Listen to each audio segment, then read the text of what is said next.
Alright, we're live on YouTube, I think.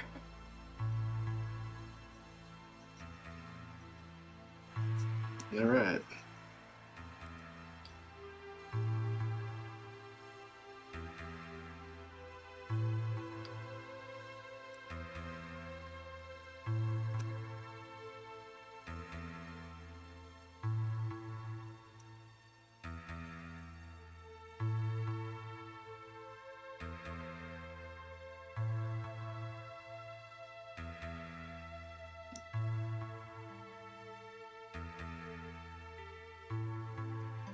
Open up my Twitch.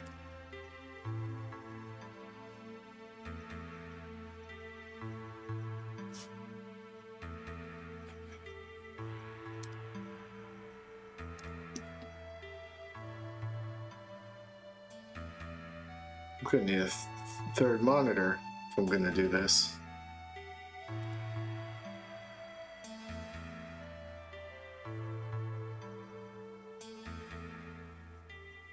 Yeah, Dougie, what's up? Okay.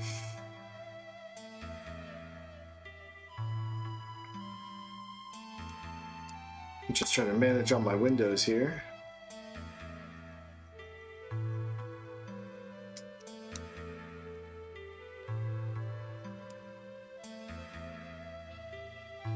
Hey, Merry Christmas. What's up, everyone? So I'm trying to manage both Twitch and YouTube at the same time, so we'll see how good I am at that.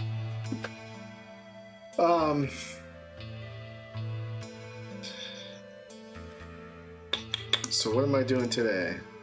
Well, I'm gonna try pitching you guys an entire movie adaptation of my comic I put together for the last week and a half. A slideshow presentation to see if I could tell the story of my graphic novel in animation format. So I thought today what I would do is just walk you through the whole thing. This is the raw, unedited version. This is me trying to beta test if I can tell this story like in a Google slide presentation as if I were pitching it to financiers, you know.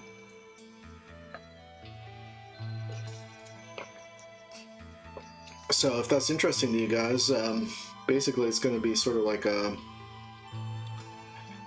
story time.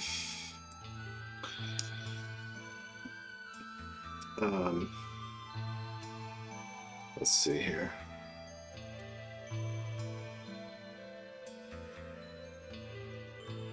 Sounds cool. Okay. All right. So I'll wait like 3 minutes before I get started here. See if people jump on the stream, and then I'll try to talk you guys through it. It's 93 slides, and so what? You know, hopefully I can spend only like under 30 seconds per slide.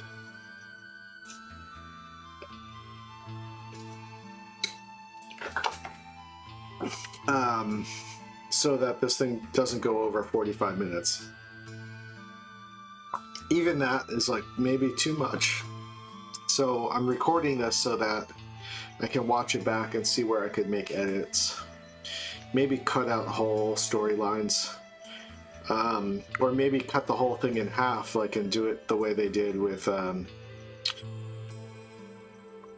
Neverending Story. You know, the Neverending Story movie was just the first half of the book. Or, you know, like the way what they did with Nausicaa. Nausicaa, the movie, is only half of the book. So the problem with that is that the forming story is really circular. Everything kind of loops back on itself, and characters get forgotten for whole huge chunks of the book. So I don't know.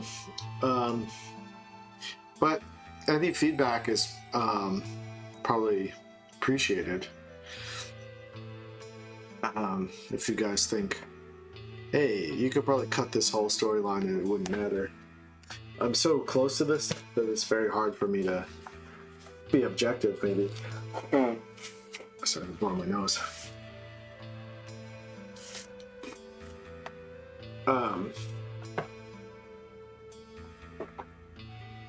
Oh, I just ate a bunch of Chinese food too. Fucking stomach hurts. But on the Jesus 2 front, I just got off the phone with hey Harland, what's up? I just got off the phone with executive people, and I think I'm going to be signing a contract before the end of the year, and Jesus 2 will be streaming on a platform early January. So I'm going to try to make a big deal about that and talk about it when it becomes when I've actually signed a piece of paper. Thank you. Thanks, Chet Zale 2156. Holy shit, that Chinese food is really catching up with me. I feel like shit. Yeah, I'm gonna make more shorts. I'm gonna make more shorts, and I'm gonna make a teaser trailer soon to promote hopefully a like a 2-season Jesus 2 television show series. So there's a whole bunch of stuff coming up, and I've been in contract negotiations for over a year, but it seems like before the end of the year this shit is going to be all signed and ready to go, and then I can start working on more Jesus 2 stuff. But in the meantime, I'm also working on trying to make a feature film based on my graphic novel, so that's what we're doing tonight. Okay.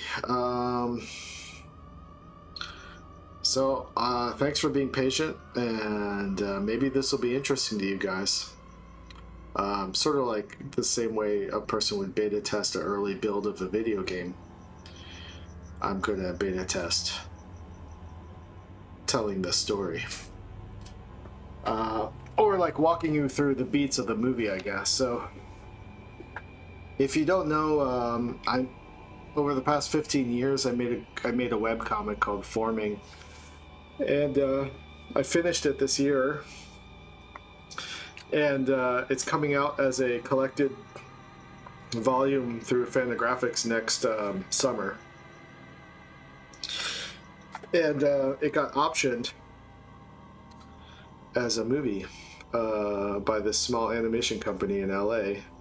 So I'm trying to pitch this to them. So I'm pitching it to you guys before I've pitched to the animation company, just to see how it goes, me talking through it. And I guess you could say I'm stalling right now because I'm actually kind of nervous to do this.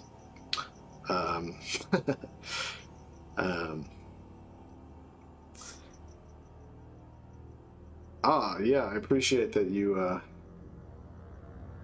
dig the mystical sci-fi. That's my genre of choice.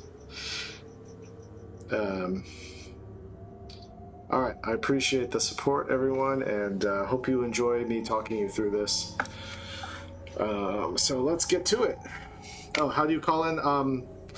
I'll make the call-in available afterwards, after I pitch. So basically what you can do is you can jump in the Discord, and there's a Twitch channel, call-in channel that you can jump in, and I'll jump in there afterwards, after the pitch. All right, so here we go. I'm gonna pitch it now. So welcome to the world of Forming. This is me talking you through possibly how the beats of the movie would go, and let's do it. Okay.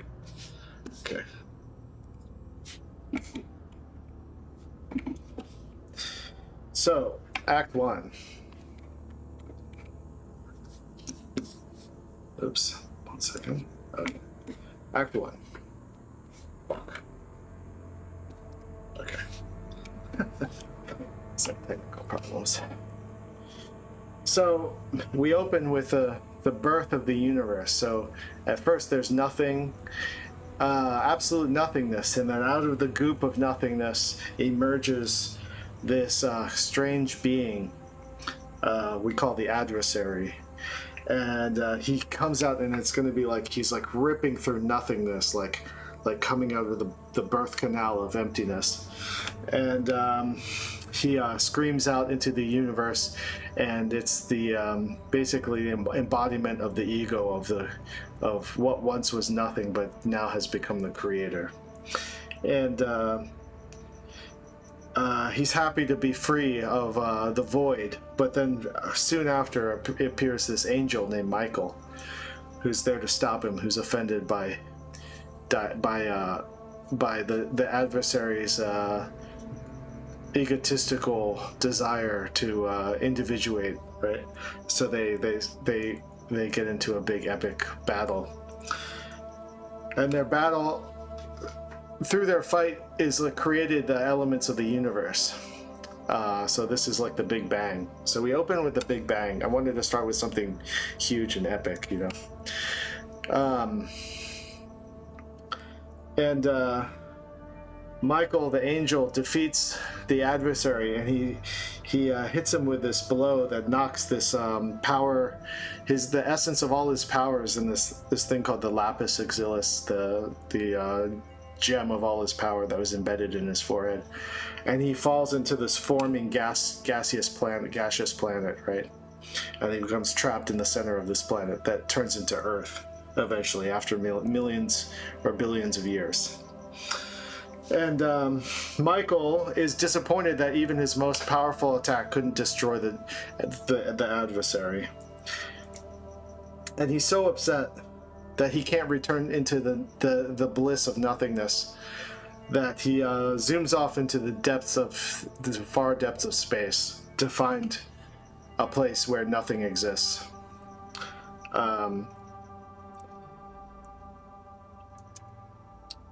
And as he travels into deep space, he keeps creating more and more galaxies and solar systems. And he creates this planet far, far away from Earth that eventually turns into this high technology planet called Dogon in the Sirius solar system, that's ruled over this, eventually in the future ruled over by this emperor named Ahura Mazda. And Ahura Mazda, the planet is like so rich with technology that they've lost all the resources, and they have to import everything, right? And so Ahura Mazda sends his son Mithras off on this scout mission to find resources, like precious minerals that they can use to manufacture stuff on Dogon. So Mithras goes on his search out to this place called Earth to mine its resources secretly behind the back of the Emperor of the Universe. The Emperor of the Universe is named Angramenyu. Okay, so you just keep that in mind. But meanwhile, you can see on the right there is their assistant named Nomo, and their secretary named Apam. Okay, so keep those guys in mind because they become important later. So Mithras travels to Earth, and surprisingly, he starts like socializing with the natives there, and he falls in love with this woman in the middle named Gaia, and they have kids. And he's doing this all in secret behind his father Ahura Mazda's back, right? And he has these mutant kids with them. Somehow, for some reason, they're able to breed with each other. And meanwhile, he's making report. Oh, thanks for the follow. Meanwhile, he's like making reports to his dad through Nomo, who's like trying to keep control. I mean, trying to make sure Mithras stays on task with his mining operations.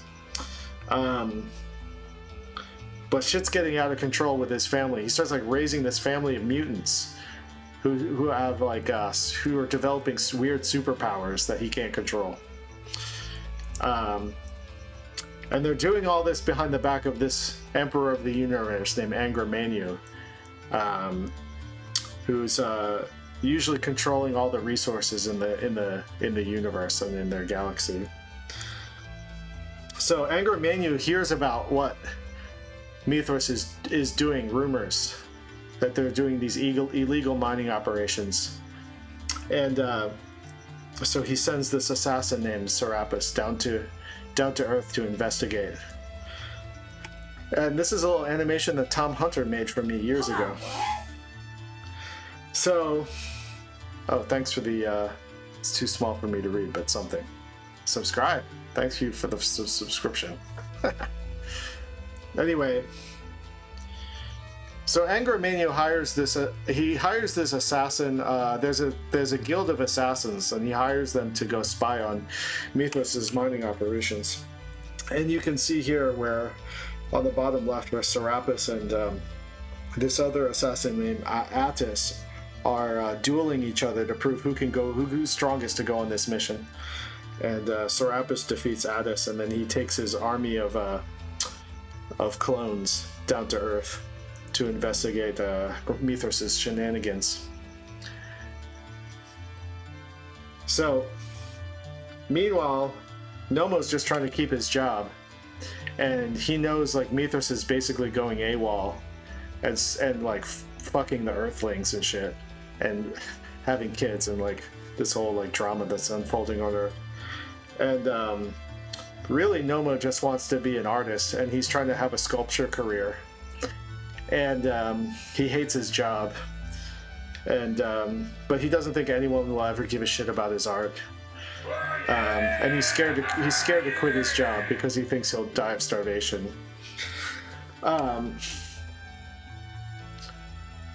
So he clocks out of work, and he goes home, and he falls asleep in a deep depression. And in his dream, he has a dream that Mithras throws him into this deep pit of smoke, and the smoke is being exhaled by this giant golden snake. And the snake gives him a message and hands him this mystical scroll and tells him to eat the scroll. But before Nomo can eat the scroll, he wakes up from his dream. And but when he wakes up and the scroll is in his hand, and he thinks that there must be some mystical thing happening, right? So then he thinks, oh, maybe I could use this to get a better paying job with the Emperor of Dogon. So he decides, oh, I've got this important mystical information about Mithras to give to Ahura Mazda. So he goes to Ahura Mazda's Panopticon to go report about his dream and about receiving this scroll from his dream. And it's such a stupid story that he gets fired from his job, and you can see in the upper right panel, Apam is laughing at him for getting fired. And then they get into a fight or whatever. And then meanwhile, back on Earth, Mithras's kids have grown up, and they're all like rebelling against him because they don't like him enslaving the Earthlings, and they're fighting for the freedom of Earth. So they overthrow Mithras, and they use their weird mutant powers to trap him and absorb all of his the knowledge of Dogon. So that they can build a utopian society in Atlantis, where they live. And Mithras basically gets like brain wiped, and then he flies off into space. And all of his kids absorb his knowledge, but it's like too much for some of them. And some of them go insane. And all of the Cyclops children jump into the pit, into this deep, smoky pit, where they disappear. And also the two up on the left and the top left, Rhea and Kronos, they like realize that they've been in love with each other. So there's some weird sort of like Pornhub incest shit going on. And then Mithras like flies off into space. He flies off into deep space in basically sort of like a brainwipe coma. And through the power of fate, he runs into Michael, who's meditating in deep space, upset about his life. And he realizes that he's made this new friend who can't talk, and they hang out in the silence and the darkness for something big to happen.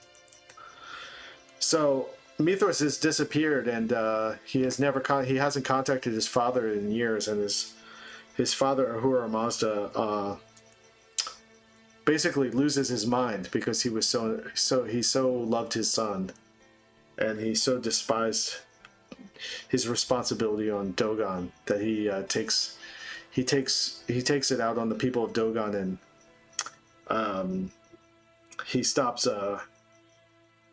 importing food and all that kind of stuff, and he lets them all starve to death.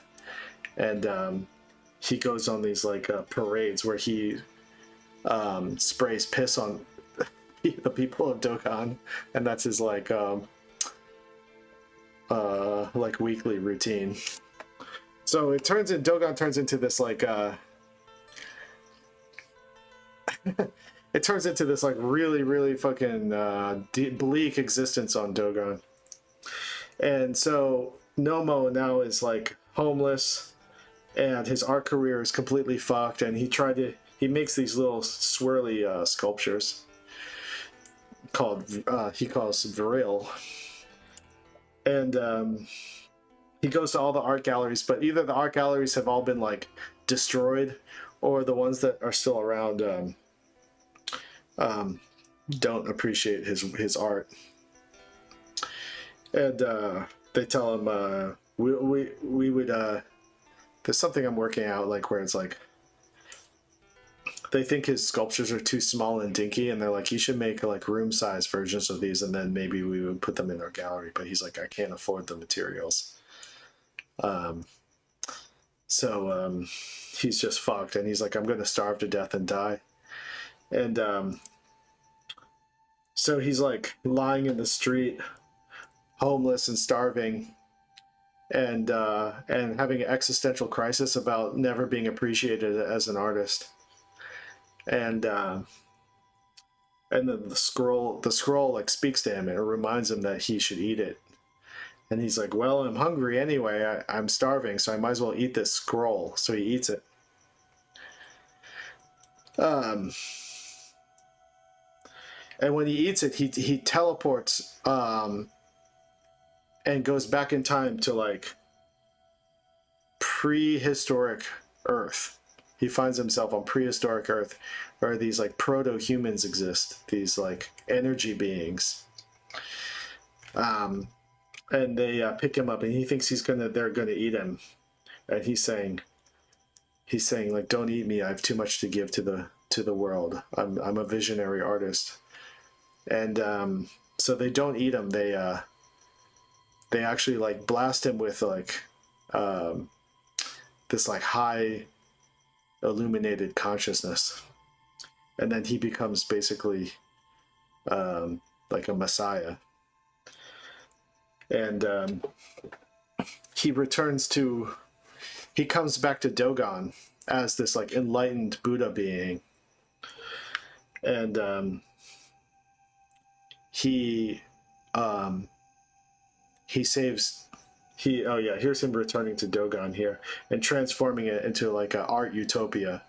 And behind me you can see this like black like bowling ball looking figure. That's this like creature that is hiding in the shadows that seems to hate Nomo for some reason. But anyway, he returns to Dogon, and there's going to be this big magical sequence of Nomo saving the world from the insanity of Uhuru Mazda's like piss cannons and tariffs.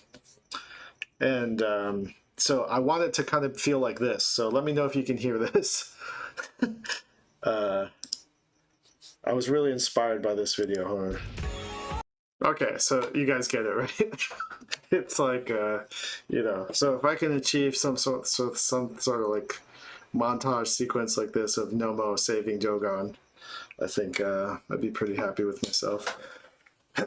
And then, okay, so that's Act 1. And then, okay, so then we cut back to Serapis on Earth, and he's discovered his own sort of like human settlement or like evolution or whatever in the Fertile Crescent. And he introduces himself to what I call Adam and Eve, who haven't developed spoken language yet. They just speak psychically through like images.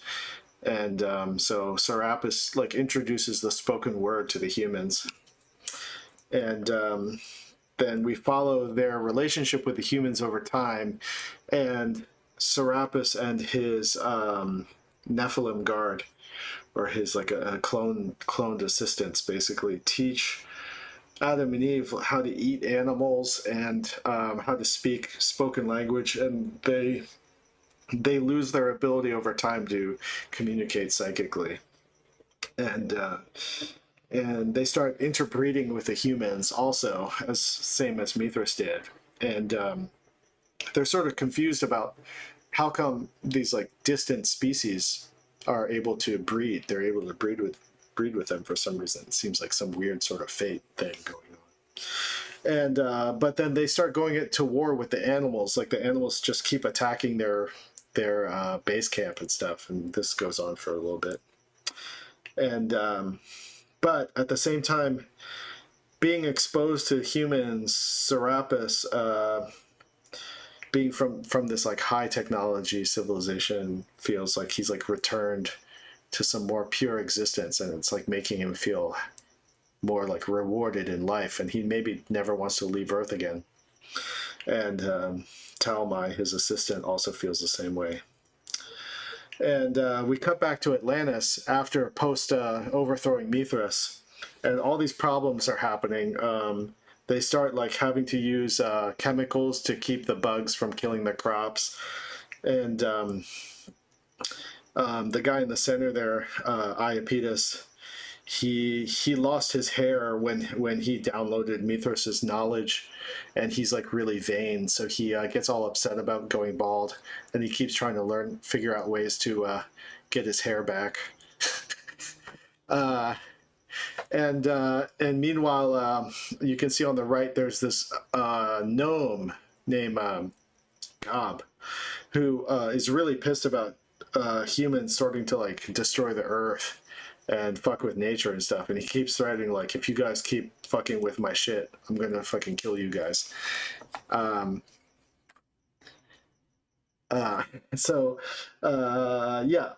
But their civilization on Atlantis keeps expanding, and the city gets bigger and bigger, and humans keep like expanding their territory. And meanwhile, Gaia, after losing Mithras, falls in love with this dude named Noah, who's like a real playboy, kind of skeezy kind of guy. Actually, they had been secretly sleeping with each other the whole time. But then Noah has this vision, and he realizes that it's important for him now to go transcend the material universe. So he's the Playboy Cardi of the ancient world. So he goes off to go sit in a tree for an undetermined amount of time and meditate. And so he does this, but he leaves Gaia all to herself, and she feels alone and abandoned while he's on his quest to ascend beyond the material world. And he one day is visited by the snake in the pit, the golden snake, and he jacks off into the sky. And it creates a ladder, and he climbs the ladder up and through this portal. And and then he begins his journey upwards through the 50 gates of light to find God, basically. Um, and then meanwhile, Iapetus is still really upset about losing his hair, and he starts kind of losing his mind a little bit, and he becomes contacted by the adversary, who's been secretly plotting behind the scenes to get his power back. And he thinks that Iapetus might be part of the key to him getting his power to free himself from the center of the earth. And so Iapetus is doing all this stuff to corrupt Atlantis, and Gob has had enough, and he attacks him in the street, rips his face off. And then we get into some weird sort of like Lynchian thing where the adversary, or the devil, turns Iapetus into a doppelganger of Nomo. Because on some level, the adversary understands that he has to create a counterbalance to whatever Nomo is doing. Something about it is important. And after Iapetus gets turned into this weird, melty-looking, pink-looking head dude, his brother and sister talk about it, and she gets so mad at Gob for ripping his face off, she decides to take revenge, and she's going to get rid of this gnome. And she goes out and she starts killing every animal in the forest and jungle. And Gob is witnessing it, and he doesn't like it, so he decides he's going to fight her. And they have this epic battle, and eventually he transforms into this giant, mystical sword-wielding minotaur, and he chops her in half. And he keeps fighting her son. There you can see him on the bottom left, and that's Zeus. And Zeus can control lightning and stuff like that. So the epic battle continues after he kills Rhea. And meanwhile, because Serapis has gone AWOL, Angramenu sends the secondary assassin, who's got a chip on his shoulder about being defeated by Serapis, down to Earth to fix things. And Attis thinks that he's drawn the short end of the stick every time in his career as a intergalactic assassin. So he really, really hates Serapis and just wants to go full ham on his asshole, perhaps. So anyway, he keeps getting his ass kicked by Serapis and coming back for more. And Serapis is basically raising Cain and Abel, who are the sons of Adam and Eve. And one day, after many, many attempts to destroy Serapis, Attis finally has an encounter with this mystical assassin named Marduk, and he learns his ways, and he comes back, and he's able to defeat Serapis in a final battle. But then their battle is interrupted by a Sasquatch who comes out of nowhere and fucking turns Attis into a rock and plants him in the ground. And then he blasts Serapis with a strange sort of earth consciousness. And because of that, Serapis sort of has an inward journey where he realizes everything he's ever done is sort of meaningless. And he sort of merges with the consciousness of the earth and becomes this blood beast, which I call Adam Kadmon, sort of like the original emanation or the original expression of man, you could say, or the most primal expression of humanity. And this is him encountering Adam after Adam so I actually in the book they wander off and all this kind of stuff, but in order to condense some of the stuff, I'm making this all happen around the same area. So I have to kind of figure out the staging of that, but anyway. So after witnessing the battle and a transformation of Attis, Cain sees Attis turning into this weird energy emanating rock.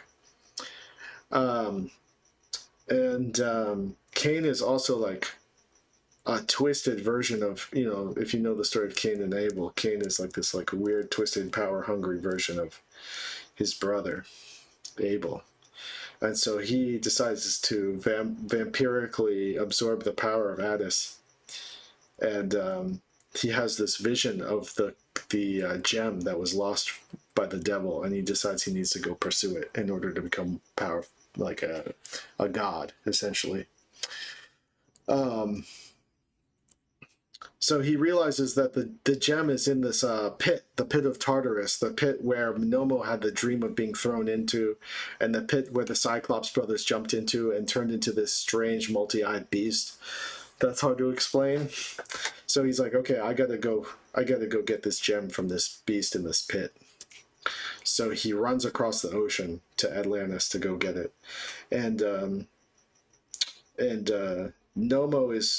false Nomo is warned that this kid is coming to take the gem, but he needs to get the gem first to bring it down to the center of the earth, to the devil. And so they have this like epic confrontation, and it's so epic that it actually like is like every punch they have, every strike that they have or whatever, is like an atomic bomb going off, and it completely levels Atlantis, and all the innocent people of Atlantis are just like lost in the tides of conflict. Yeah, this is part of the reason why I got Crystal episodes in Adventure Time, you know. And eventually, though, false Nomo wins the fight, and he seemingly kills Cain. Cain lies there in a bloody pool, and his brother Abel can sense it. And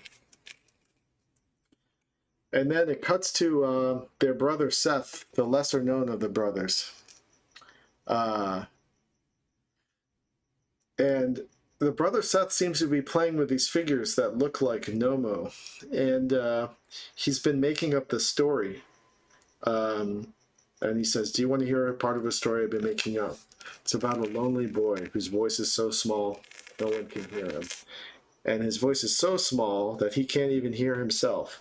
And it's so small that he's not even sure if he exists at all. Would you want to hear a story like that?" And then he realizes that his brother wasn't listening because he's passed out, because of his connection to Cain. He like can't exist without his opposite. And so then false Nomo cracks a hole in the ground, and he goes digging under the ground to get to the devil to deliver him his jewel that he had lost billions of years ago. And meanwhile, Noah is transcending into this through these mystical realms, and he encounters Gaia, who's losing her mind and lost her face, and is so upset about their breakup. But Noah has got bigger things to do than worry about his ex-girlfriend, and she loses her mind.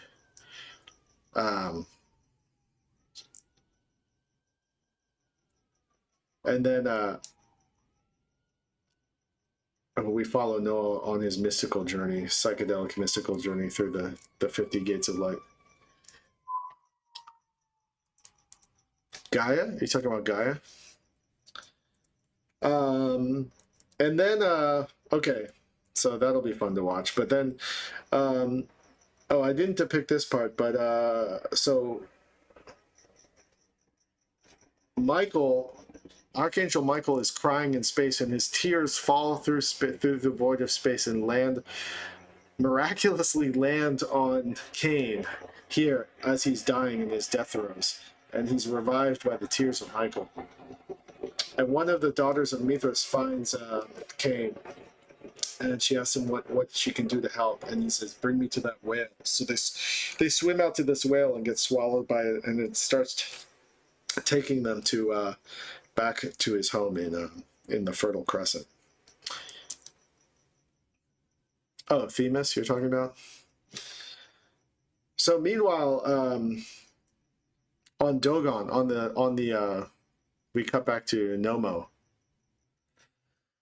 and he's encountering this strange being named Death, who's trying to convince him that none of everything he's done to save the world is real.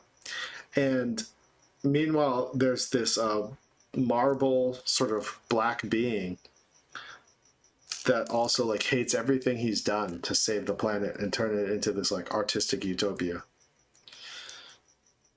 And he's just insulting him, and Nomo can't understand it because he's made everyone on the planet so happy. And this being, this black being, which is named Nobody, tells him the story of what would have happened if he had never saved Dogon. So in this world, he tells this alternate story, almost like Gwyneth Paltrow's Sliding Doors, right? So he's like describing Ahura Mazda's sadness, and his assistant who replaced Nomo, this guy named Apam, who used to be the secretary and now becomes his assistant. And he's so crazy sad that he's destroying the earth, and they're not getting any sort of supplies from the Emperor of the Universe. They've like put sanctions, so also causing the people of the Dogon to starve to death. And Apam has to do something about it. He doesn't know what to do, and he's like, I have to try to find a way to kill the Emperor of the Universe so we can start getting food to come into Dogon. So he decides, I'm going to go appeal to the Assassin's Guild to see if they'll kill the Emperor of the Universe for me. So he flies out to the Assassin's Guild, and they just think it's funny, and they want to torture him to death for the next couple years. And so that happens. And but then he makes an appeal to this mythical assassin named Marduk, who trained Addis. And out of nowhere, as if answering a prayer, Marduk appears and slaughters everybody in the Assassin's Guild, and he tells Apam that he'll help him assassinate the Emperor of the Universe.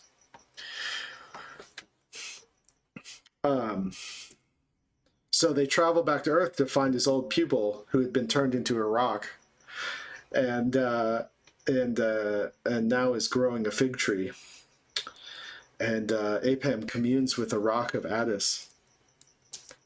And then he merges with him, and he merges with his love for Ahura Mazda and Addis's hatred and vengeance.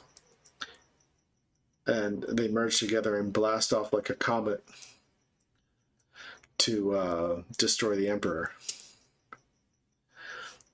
And meanwhile, okay, so this is the alternate universe story of what happened.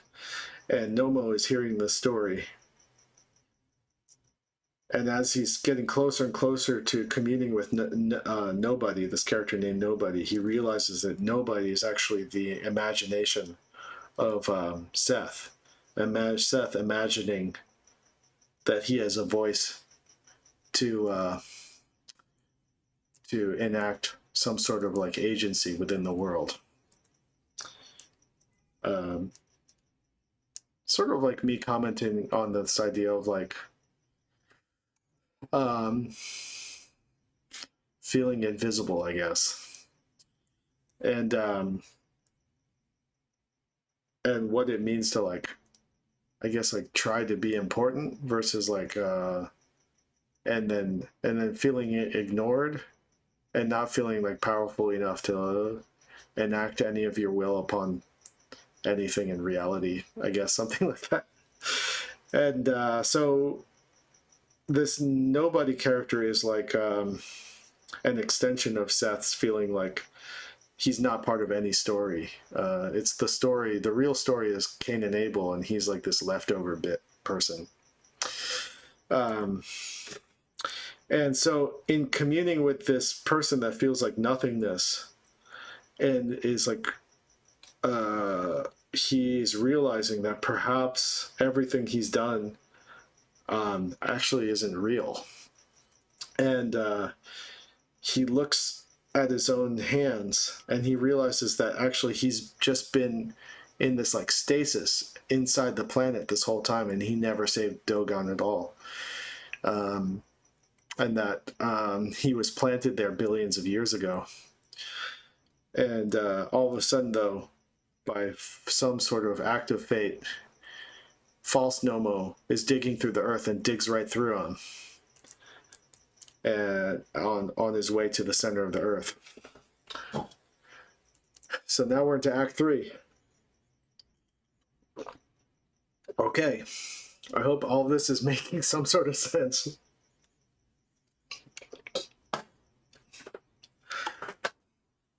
So Nomo takes a ride, holding onto the hog of false Nomo, down through the center of the earth into the hollow earth, where the devil or the adversary is waiting, trapped between the magnetic poles. And he's going to deliver him the jewel that will empower him to escape his prison. And real Nomo thinks that this is something's fucked up, and then he realizes that even though he was dreaming that whole time, he did become enlightened, and he does have like mystical powers through the power of his art and his sculptures, and he uses his sculpture to trap hold false Nomo back from delivering the crystal, the gem.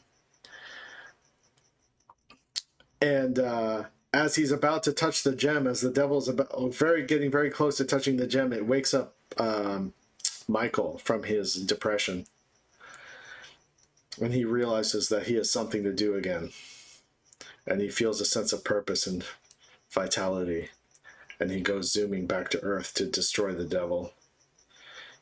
And while he's doing that, they cross paths with the comet of Apom and Attis on the way to Dogon, and Mithras hitches a ride back to Dogon.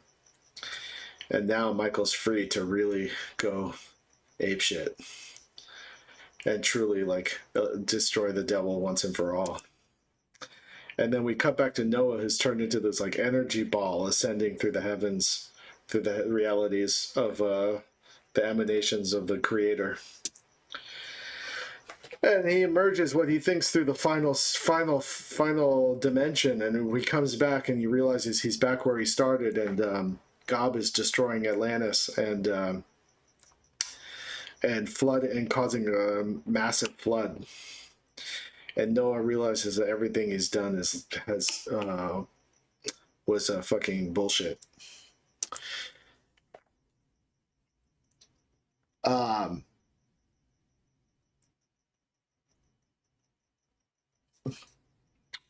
And then Noah falls into a deep depression and fucking is like, what's the point of my life? What's the point of anything I've ever done? And as he's doing that, Gob sort of like runs out of energy and falls asleep under the ocean. And meanwhile, Michael is heading straight towards Earth, straight towards the whale that swallowed Cain and Themis. And he blasts down through the ocean into the Earth, and takes the whale and Themis and Cain for a ride back to the Fertile Crescent,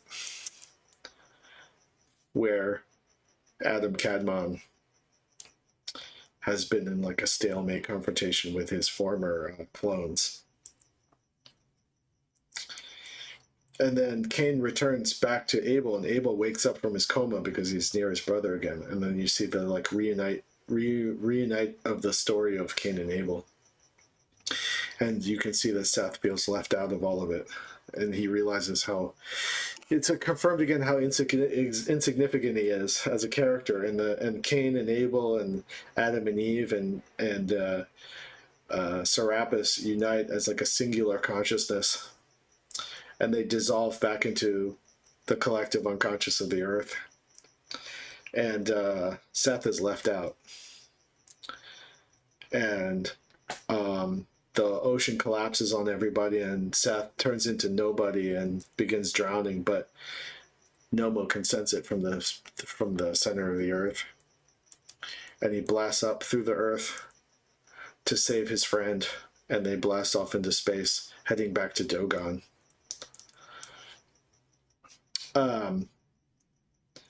But meanwhile, Michael fucking blasts into the center of the Hollow Earth and shatters the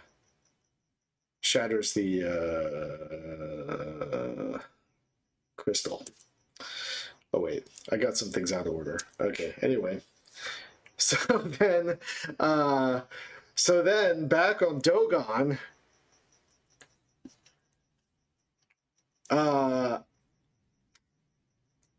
Angramaniu is about to publicly execute Ahura Mazda for his TV show, and in front of all of his rich buddies.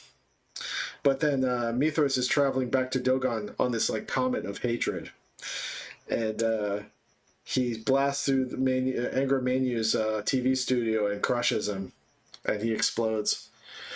And then from the impact emerges this like sun lion, and then but then Ahura Mazda recognizes the sun lion as his son, Mithras. And he's crying. He's like, "Oh, my son has returned to me," but then his son fucks him in the ass and eats it and bites his head off. And then Nomo returns and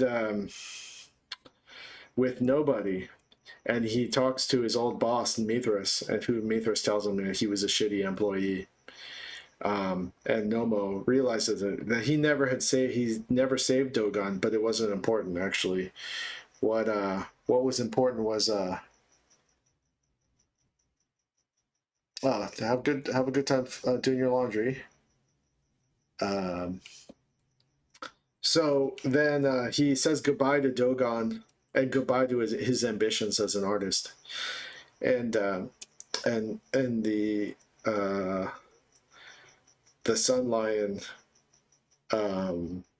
he vomits up the scroll that had made him feel special.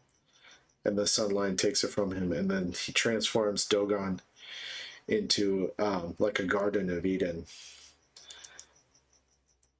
And then, meanwhile, Noah's drowning in the flood, and along floats Gaia, who's missing her face, and she tells him to get inside of her, like a boat.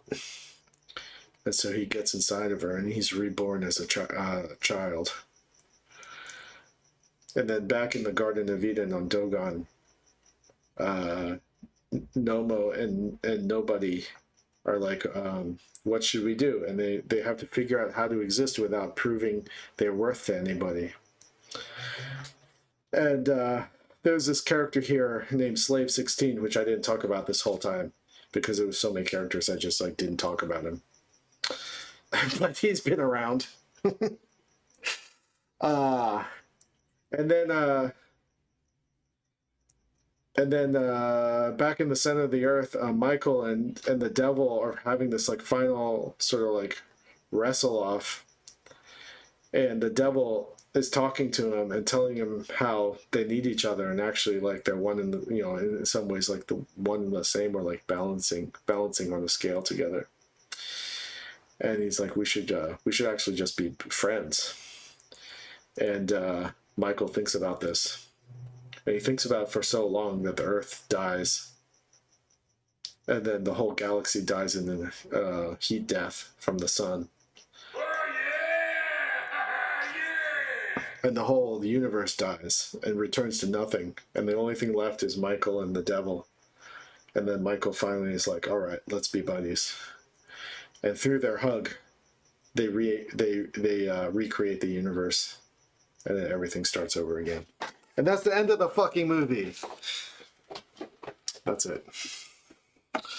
Okay, so that took me 57 minutes. Whew.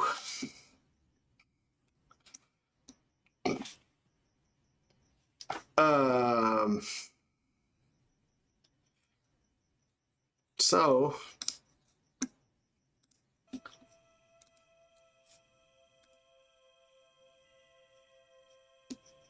yeah. That is what I'm thinking about as far as like trying to adapt my graphic novel into a feature film. Yeah, and I'm Jesus too, explaining it. um,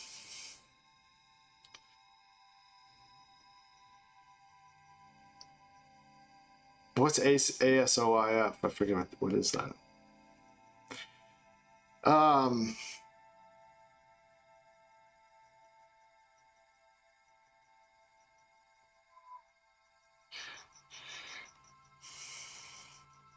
it seemed pretty streamlined. All right, I felt like I was floundering in a couple spots, but yeah, I mean, it would be way easier to tell it as a TV series, you know, but the opportunity I'm getting is a movie. So I have to figure out a way to make this fit into under an hour and a half. Or split it into two movies and never actually make the second movie because the first movie will not make its money back, you know?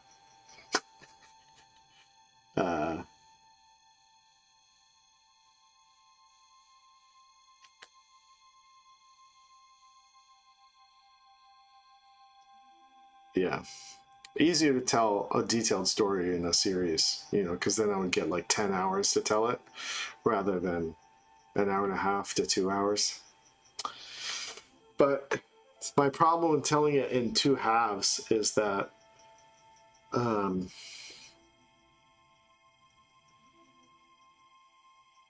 there's just stuff that's like super unresolved halfway through, you know?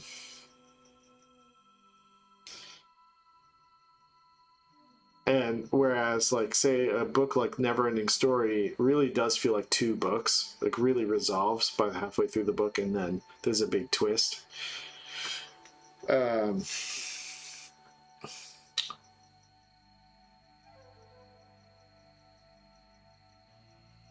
so how did I get Steven Seagal's daughter to voice Monday?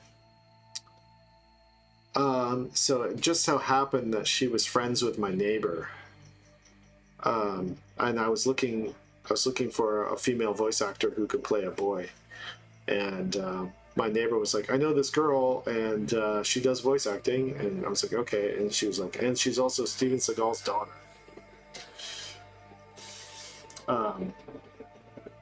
I think if I were to focus on one character, it would be Nomo. I feel like he's the most relatable character.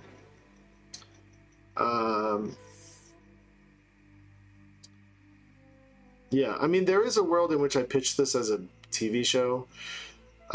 It's just so the reason why wouldn't I pitch it as a TV show?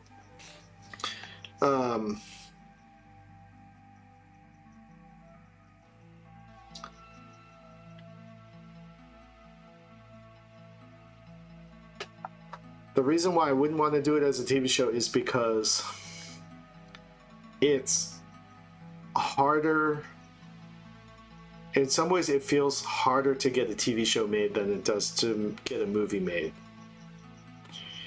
And especially right now in today's climate. In today's climate, you know, that's kind of why.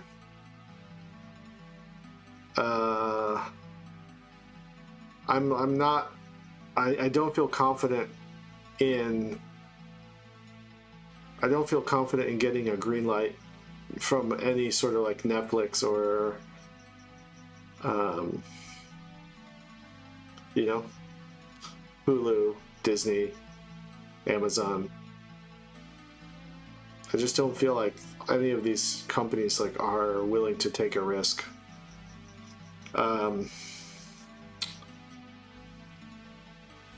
But that's not to say we can't try.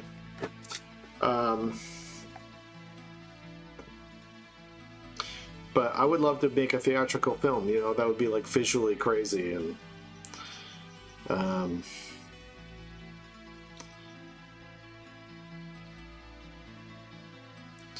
so basically, what's going on right now is that the book was optioned by a company called Bardo. And Bardo is a subsidiary of a commercial animation company called Buck. And they want to get into telling fiction stories, and they were fans of the book. So they reached out to me, and so I've been working with them about trying to turn this story into a movie, and they want to make it a movie. And at first they pitched it to me like, we'll make 3 movies. But I was like, who is gonna let me make 3 movies, let alone 1, you know? So I don't know. Some of the pages took me, you know, would take me about 6 hours. Some of the pages would take me upwards of 20 hours to finish.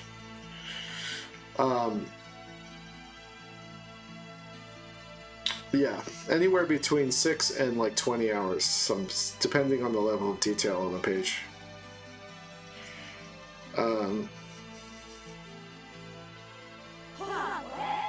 Oh, thanks for the subscription. Or is that follow? I don't know. Subscription. Thanks for the subscribe. But we're talking to investors and stuff like that. But I'm going to. So this is my first test on you guys, and then I'm going to pitch it to the company maybe this week or next week. I think it would be more like an hour and a half, like 90 minutes.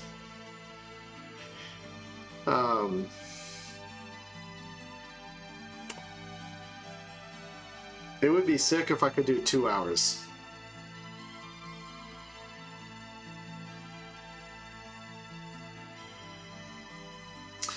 So you're saying, my dog Spider is saying, if you made 2 movies, you could put the end in the middle, so like the universe restarting from the hug could be the thing in the middle that it revolves around. Interesting. Yeah, I think it might be one of those things where I get someone to come in who's like who doesn't have any emotional attachment to their work and can like shuffle things around in a way that I can't imagine because I'm too attached to the way things are, you know?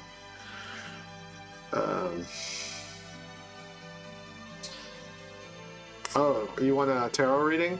Wait, who's that? Luxunda? Do you have if you have a question, let me know. We can do a tarot reading for you.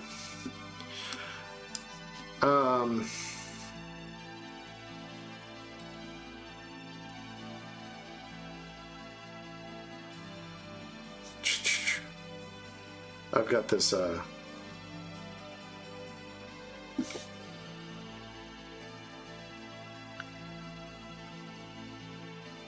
lot of Act 1 can work as a prologue, but perhaps Act 2 and 3 could be centered more around Nomo. Will you be in love again? Oh shit. Alright, let's consult. Luxunda. Let's ask the Oracle. Alright, Luxunda, I'm gonna let the tarot. Hold on one second. I'm gonna let the tarot run and then you tell me when to stop. Okay, and think about your question.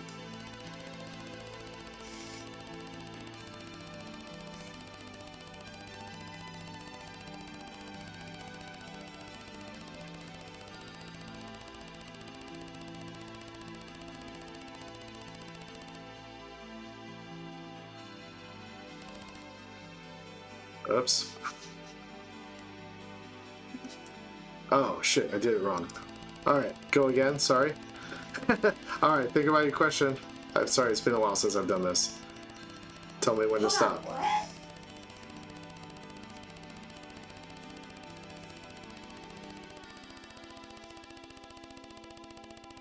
Will Luxunda find love again?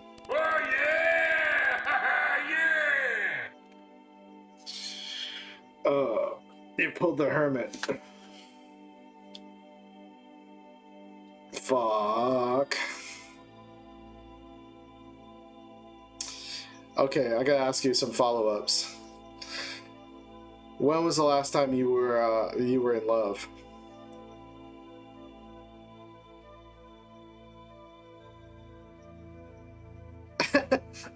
When was the last time you were in love?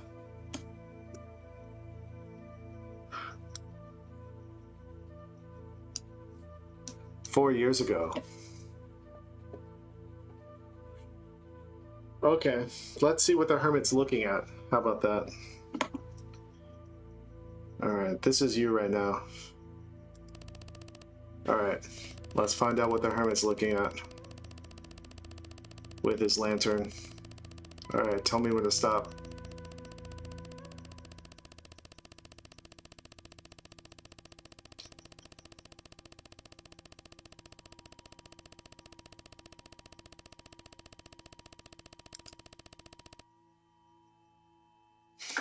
He's looking at the Pope, trying to appeal to authority, trying to find a message from God, from the higher powers. Hmm.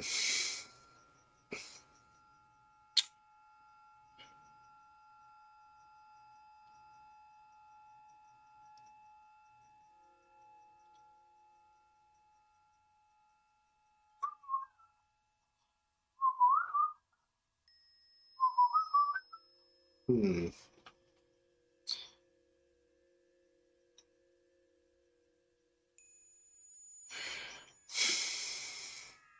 All right. All right. Let's keep going down this path. So who you see, if you see the Pope is looking to the right, the Pope is referring to something. Pope sees something. When the Pope is consulting with the higher powers as a medium or in between, like a middleman between you and the truth. So what does the Pope see behind the curtain? Let's find out. All right, tell me when to stop.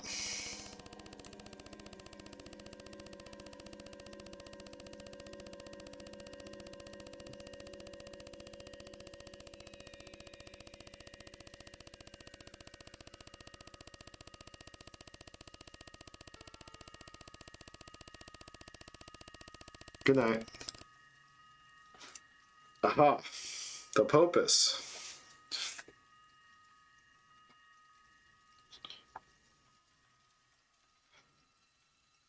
Okay.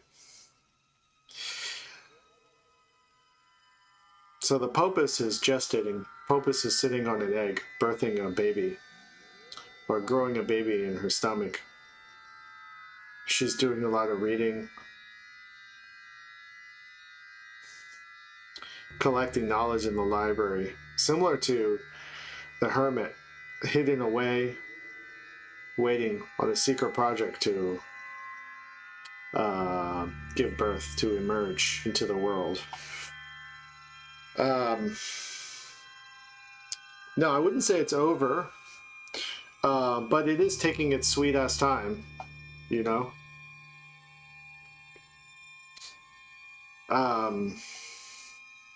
Yeah, it's just a slow belief in the process of building your inner world, building your inner interests, and eventually it's going to blossom and bloom.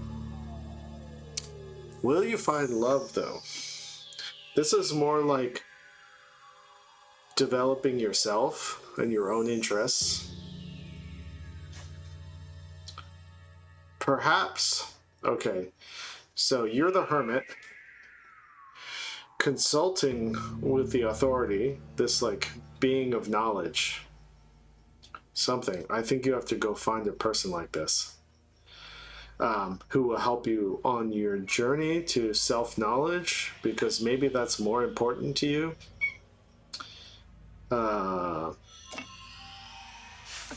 So perhaps even, which is weird for me to say, but perhaps even a guru of some sort.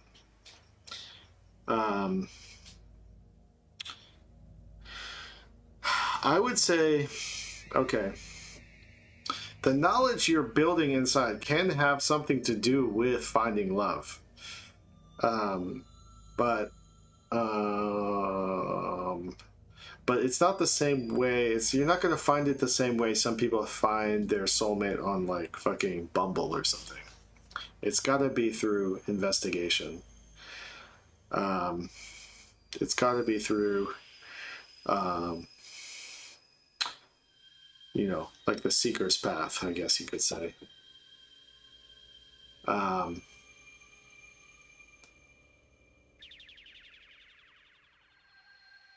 Push yourself out there. Take a shower. Well, yeah, you can always take a shower. I mean, that's always a good plan, you know. Doesn't never hurts to take a shower. I'm in a similar boat, you know. It's like maybe I should do it, you know, a tarot reading. I'm not 4 years out, but I'm getting close to 2 years out at this point.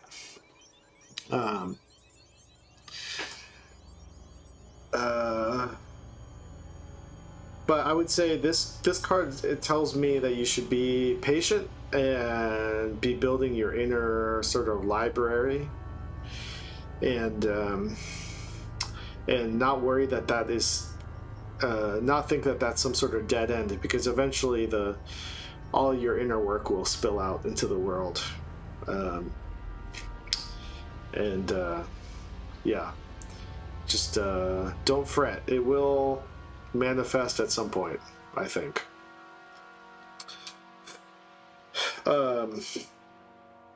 Yeah, I hope that's somewhat. It wasn't the most positive reading, but I don't think it was like apocalyptic.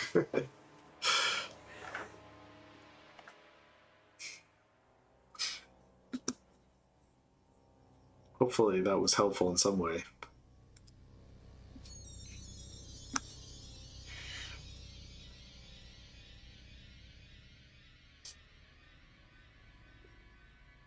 If you subscribe to the channel, you can get a tarot reading. I think there were a couple of subscriptions that happened, but I missed them.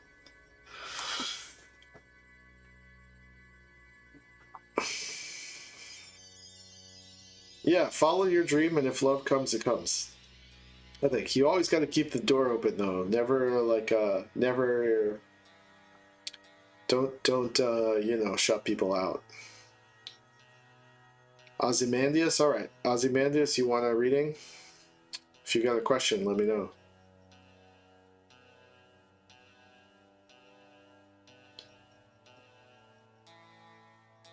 Also, Daniel, if you want a reading, let me know.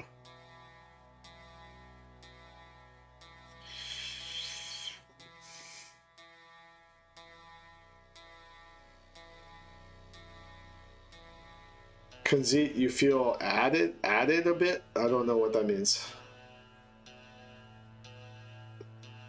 Yeah, Raph, you can get a reading too.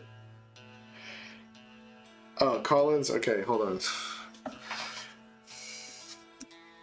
So I'll jump in the Twitch channel on Discord.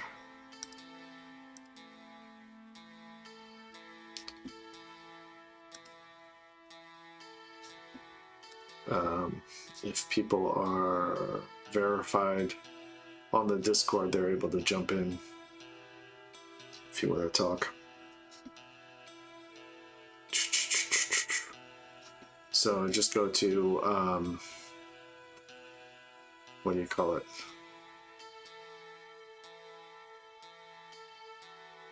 Twitch chat.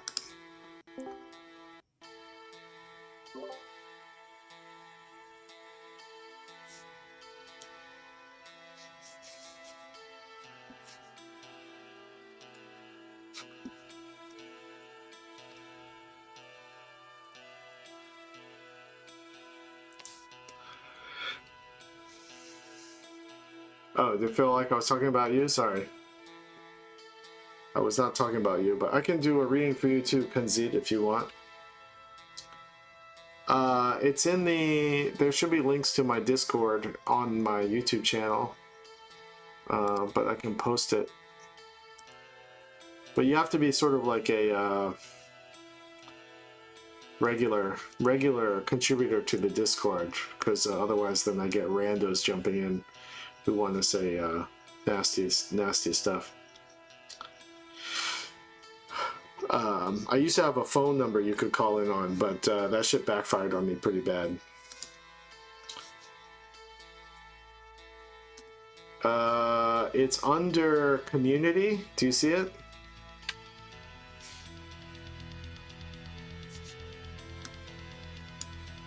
Under Sunday Symposium. Twitch chat. You might not have permissions for it.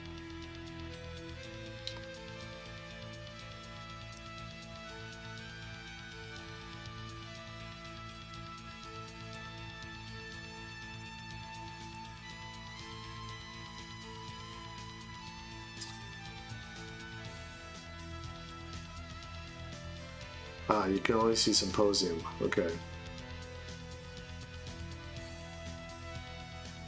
Is the phone number still there? Oh no, it's not there anymore. Yeah, I ran into some real bozos calling in.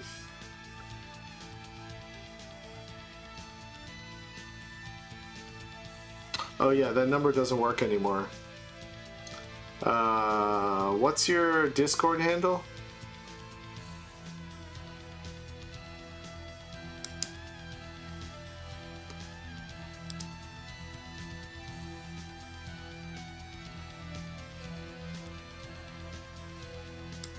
No,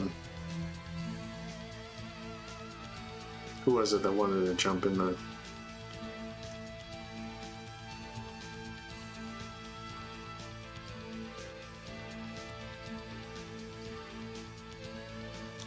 Aldebrand himself.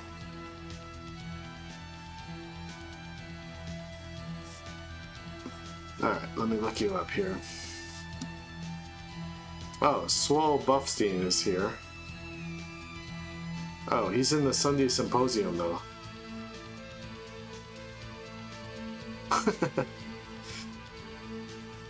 What a disaster.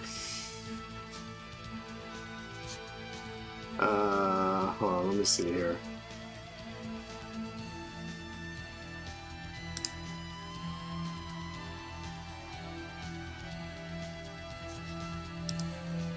Let me see if I can do permissions.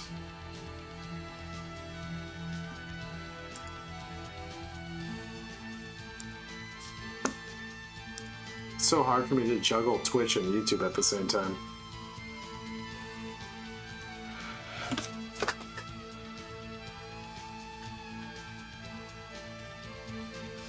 Aldebrand 584. Okay, I'm gonna look you up. Hold on one second. Let's see.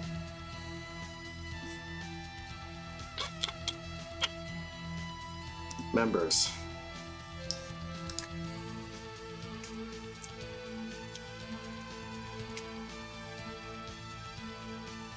I don't know what your Aldebrand himself.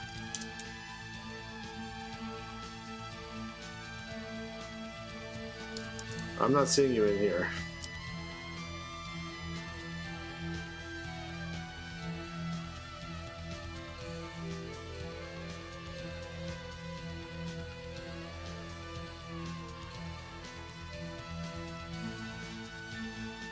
Landing.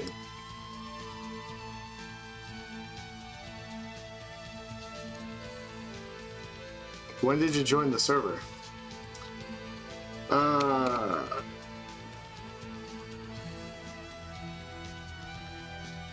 Yeah, Jesus 2 changed his voice when he's on stream.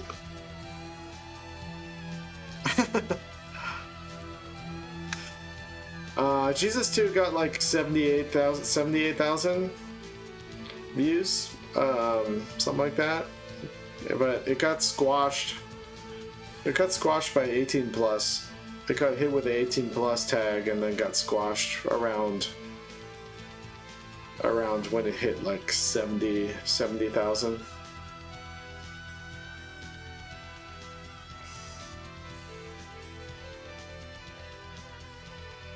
You joined the Discord just now?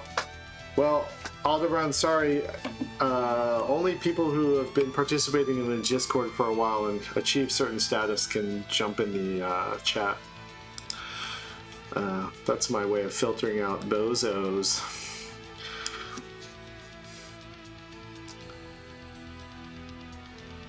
Yeah, it was kind of my fault. I mean, like, I didn't think about it. I didn't think about. I sort of like last minute decided to post it the night before, um, because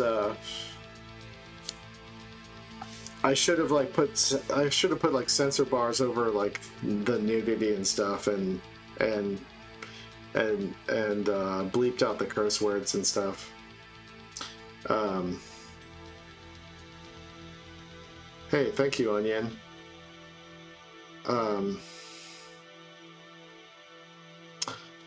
So when I re-upload it, I'm going to put some censor stuff on top of it so that it doesn't get age restricted. But I'm signing a contract in the next week or so to make Jesus 2 available on a streaming platform. So the uncensored version will be up there, and I'm actually working on helping this streaming channel start a Discord and all this kind of stuff. And they're going to be funding me to make more Jesus 2 stuff. So hopefully that all will kick off in like January.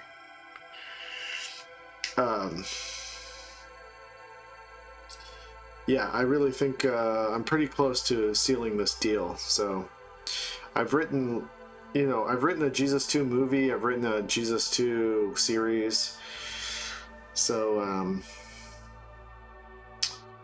it's just like a matter of getting the funding so I can hire people to help me.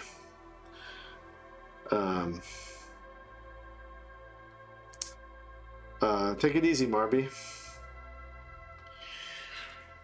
So they're giving me a small budget to make a couple new things and like a teaser trailer for a series.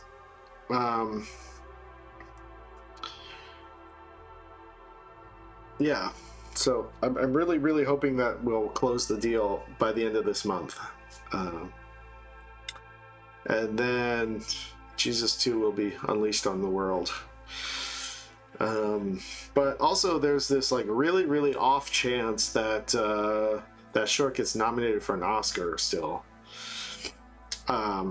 Which would be really, really stupidly crazy.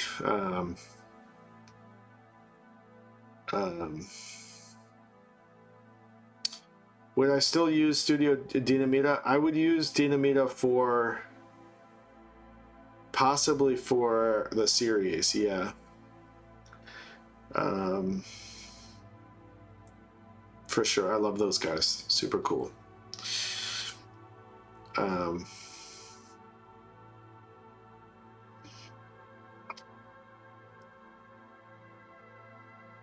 But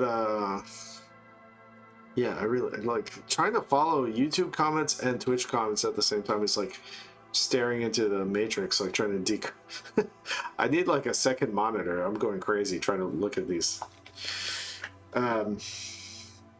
Anyhow, in the meantime, I'm making these shorts for A Studio Digital.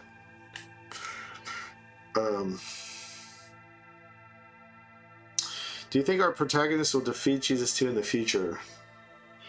I have a whole plot planned out. Everything, everything that is going to happen in the universe, all planned out with all the characters in Jesus 2.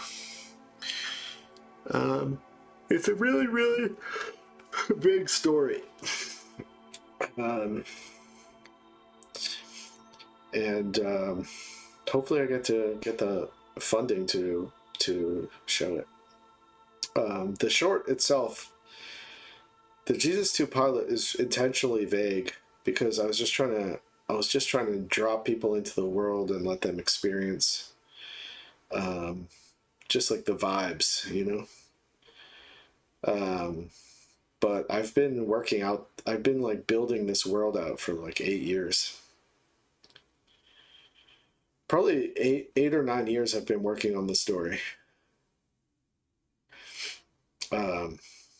Yeah, and then about 2 years ago, my brother and actually Penn Ward, helped me figure out the like entire story.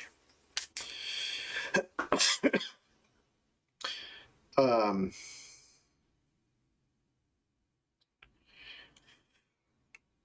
so hopefully I get to tell the story. All of that would be told in a really, really sort of like crazy movie, but then I have all these sub stories that I want to tell in a series.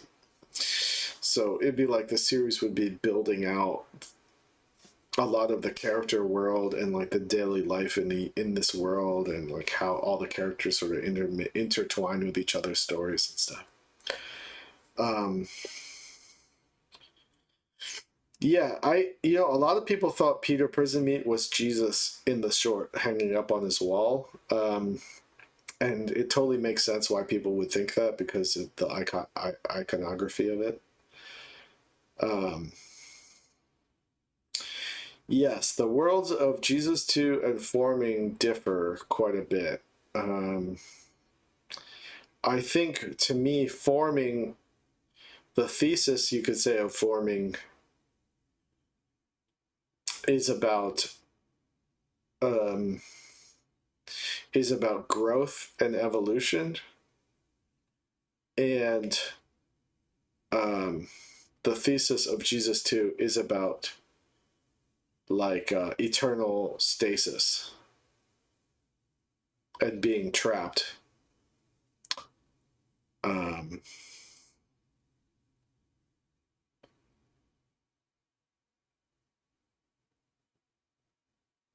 Thanks, Muddy. There are dinosaurs in Forming in the beginning. Oh, the elephant. Yeah, I actually just went to a screening of the elephant earlier today, over at Warner Brothers.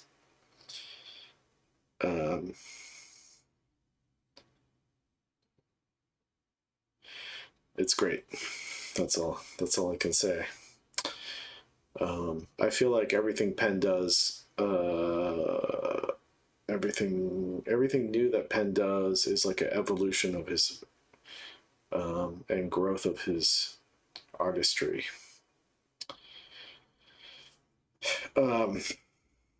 Yeah, it really came together really cool in a cool way. I think people will be really psyched.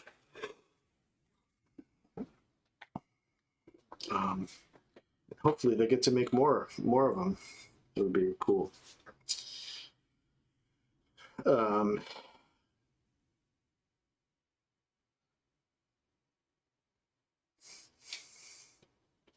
Yeah, Penn's always been a super cool, really supportive. One of my biggest dudes that's he's changed my life.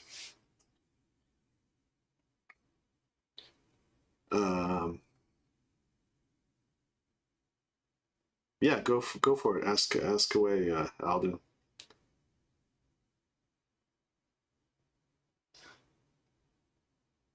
Who's crying? Any dinosaurs?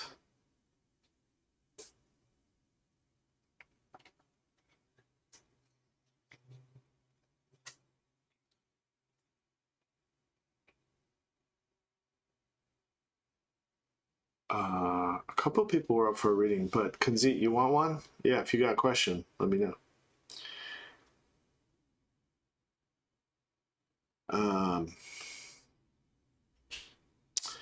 Penn came in contact with me through a comic convention.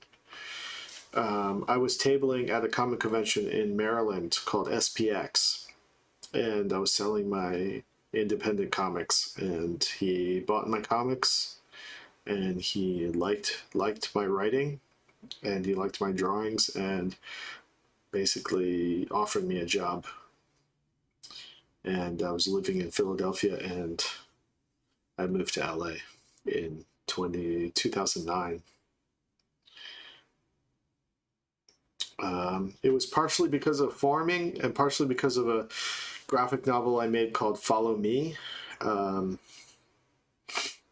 That was my old black and white sort of semi-autobiographical comic that probably nobody can find anymore, but I've got a couple copies in my closet still.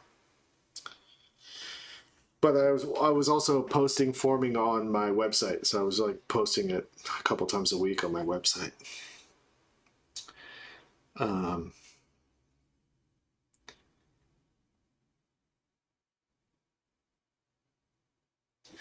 Will you see anything like that in Jesus 2, Aldebrand? Yes. There are always sort of like mystical, symbolic references in pretty much all of my work. At least to some extent. And Jesus 2 is heavily mystically coded. So, yeah. I think there even might be some Kabbalah references on the brothers' ship. If you look at some of the details on the outer shell of the ship, there might be, I believe at some point on the ship there's a reference to the Tree of Life on there. Hey, thanks for the follow.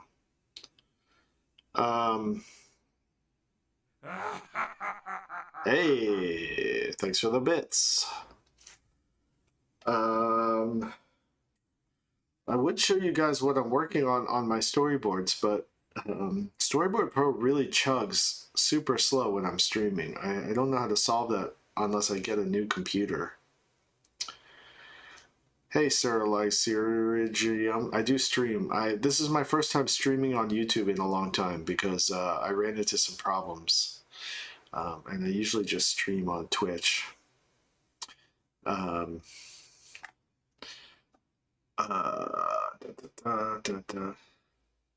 you live in Philadelphia.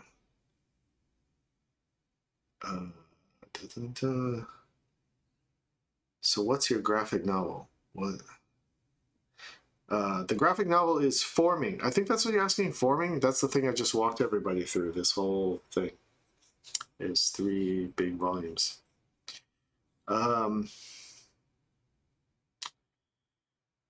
Yeah, why does Jesus 2, why do I look like the way I do? So the guy who drew me, well, anyway, I'm not going to pretend to be Jesus 2. Okay, so basically I had a, oh, where can you find it? It's out of print. It's been out of print for like 8 years. But I'm coming out with a new full collection next year through Fantagraphics Books. It should be coming out, I think, next August. So I'm going to try to hopefully time that with, I'm going to do a book tour, and I'm going to hopefully have some proof of concept animation for the adaptation of it by then.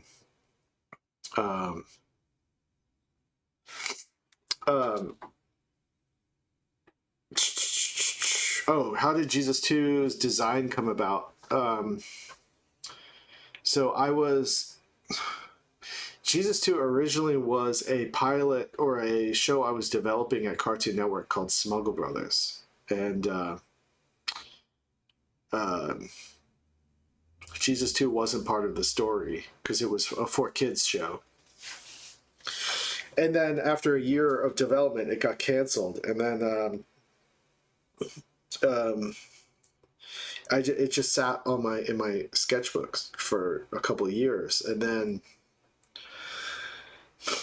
I was thinking about what the brothers, I called them the Smuggle Brothers, but I didn't really know what they were smuggling, you know? And then a couple of years later, I was like, what were the Smuggle Brothers smuggling? And then I was like, what if they were smuggling souls into the afterlife because people can't die? And then I was like just drawing ideas, and then I drew this green string bean looking dude, and he was spraying rainbow stuff everywhere. And then in my head I was like, I don't know, I'm not sure why, but feels like this is some sort of weird Jesus Messiah character, and he's evil maybe. And that's basically how I created him. So it's really like intuitive. I just wanted to create a character that looked really odd, and that I could sort of do lots of weird, sort of like abstract poses and stuff, and like mess with the way his body morphs and stuff. And then he just turned out the way he did. So they're like a weird string bean skeleton.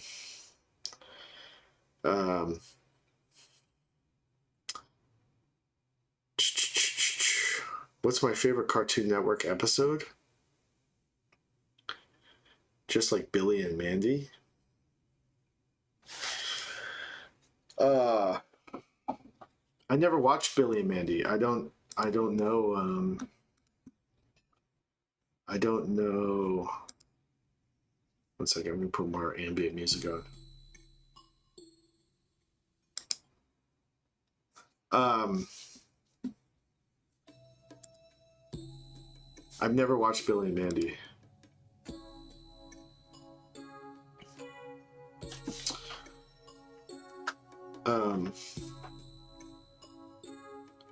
Yeah, you'd have to ask me a different show.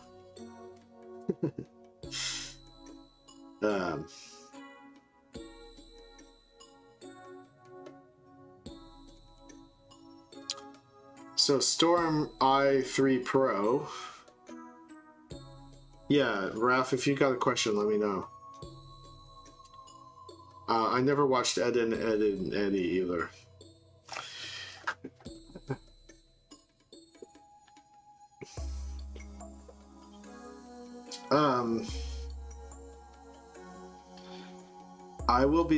I will be re-uploading Jesus to like a censored version, so it doesn't get age restricted.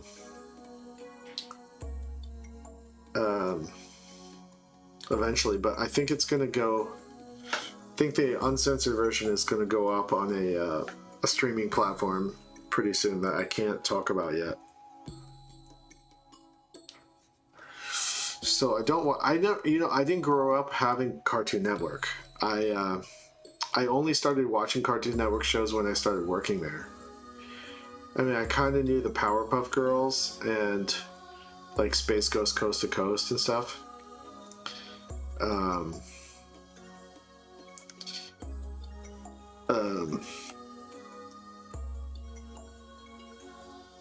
It is on my Patreon. You have to kind of look through the archives. But I think if you do a search on my Patreon, you can find it there, yeah.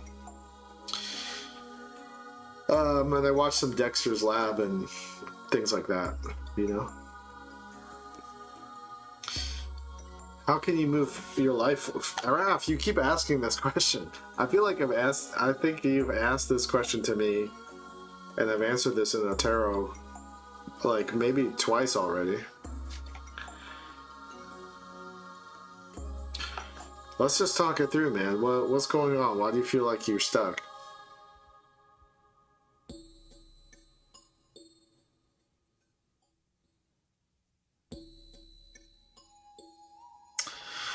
Also, do questions about past work and Adventure Time get sloggy after a while? I feel kind of bad bringing it up so much. No, I don't mind people talking to me about my past work.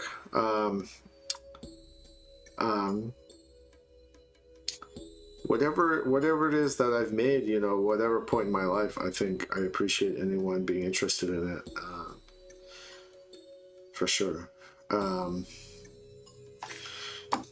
All right, Raph, let's answer your question. How do you move forward? Move your life forward. What aspect of your life are you looking to move forward?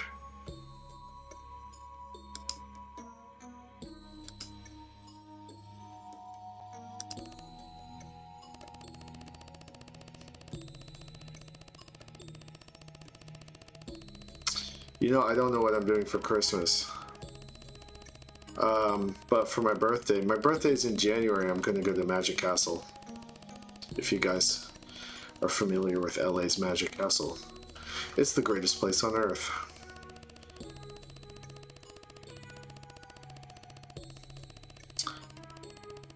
Alright, Raph, let me know when you want to stop. How do you move your life forward?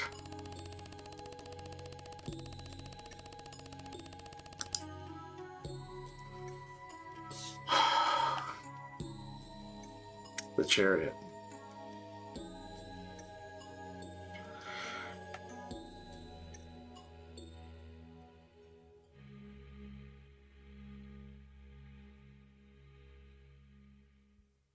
Okay. The Chariot.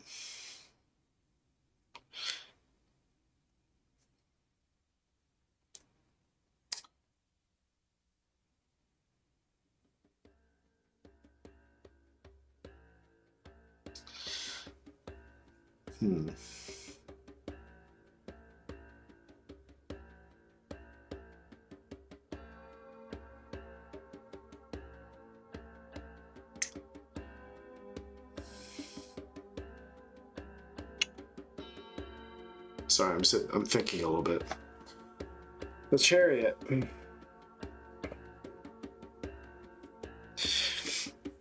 The Chariot's like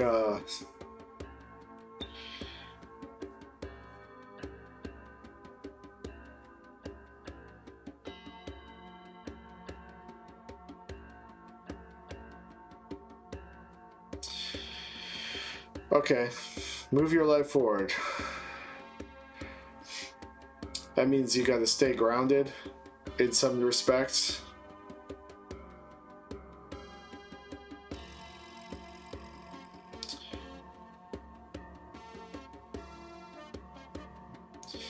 Secure in yourself while reaching for the heavens, reaching for... There's a lot of like upward mobility. There's a lot of like yeah, the Chariot's a vehicle, but if you look, he's embedded in a cube, right? And look at the wheels; they're embedded in the earth. So the Chariot looks like he's running his own running his own race, but actually, he's part of the earth that is spinning in space. So it is a lot about grounding energy, while also like having like high aspiration, high-minded. Like the fire, the flame bursting from the crown chakra up into the heavens, while not losing his tether to the planet, his base, his foundation.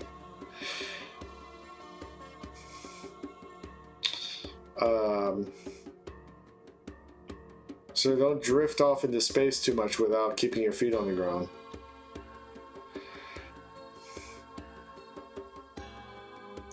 But understand that you're actually not a loner. You're part of the collective. You're part of this like planet. You're not just like operating cowboy style. It helps to have others pull you along.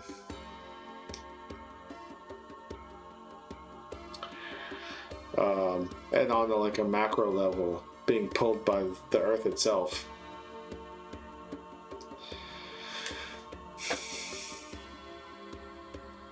But the number 7 is a lot about motion.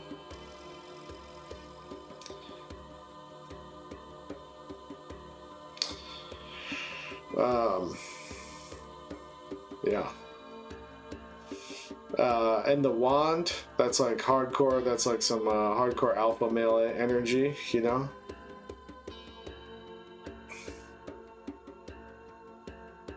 But he's also holding an egg, which is like a container, womb, idea energy.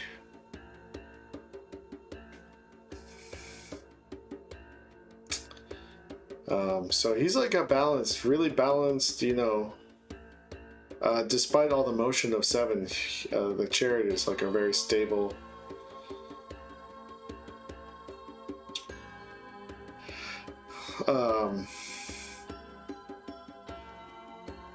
But I just think like, you know, meditate on the cube, bro. Meditate on the cube.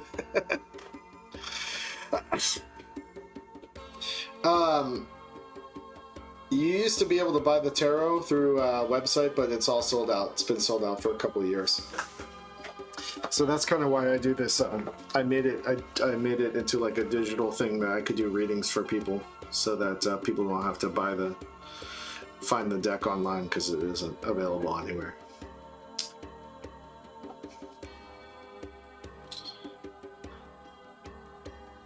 No, they're not pulling him out, they're pulling him along. They're actually embedded in the earth as well, so it's all sort of an illusion.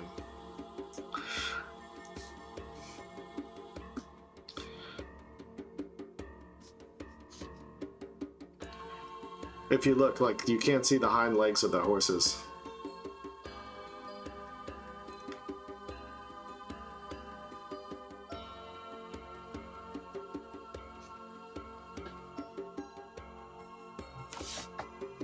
Thanks, Chestale.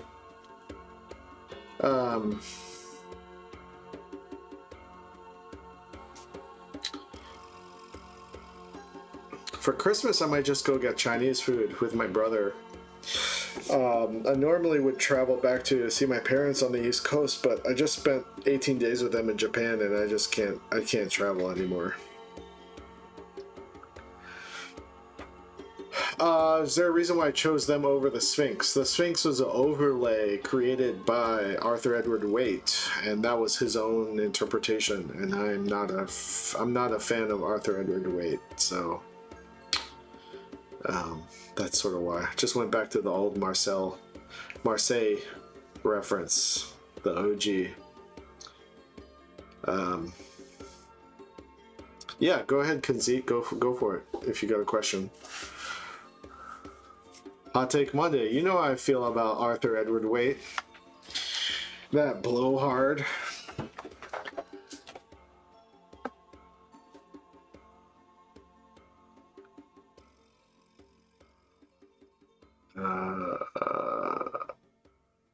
How can you engage with your purpose? All right, let's have a look. All right.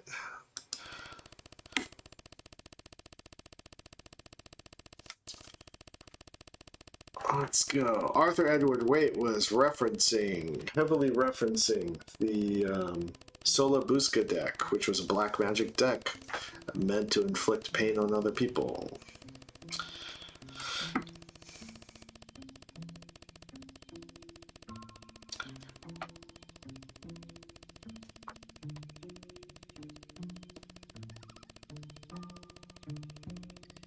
Alright, Kunzi, think about your question, and anytime you want to let me know when to stop, you stop.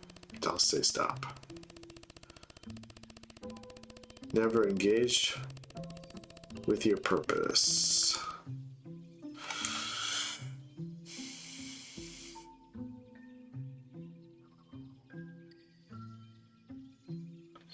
Alright.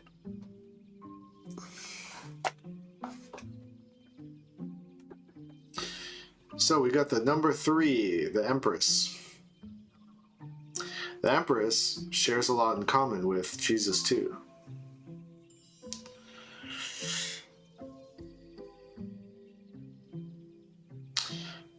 She's busting a huge load all over the sky.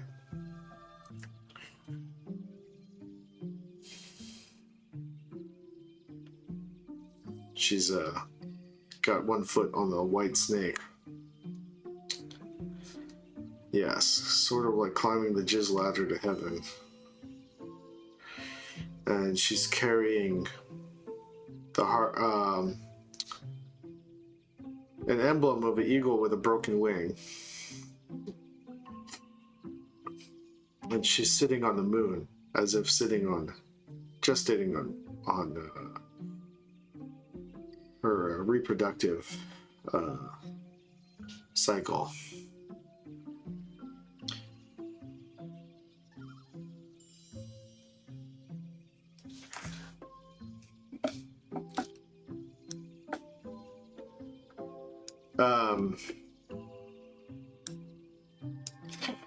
We've got grass bursting through the concrete, nature bursting through the concrete. We've got a pathway into her solar plexus, into her heart, into her rib cage, and she's having, seems like she's pretty happy and having fun. All this like creative bursting forth. Yeah, there's also a chalice. She's containing a lot and bursting forth a lot. It's very, very, very, what do you call it? Fertile imagery. I think of the number 3 and of the Empress as like creative explosion. What were you, if I could ask, Conceit, what did you feel like your purpose was?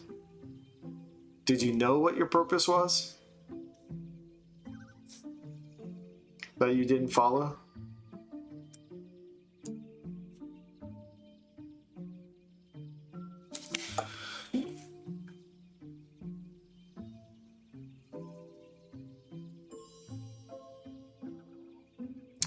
Having a body of work by now.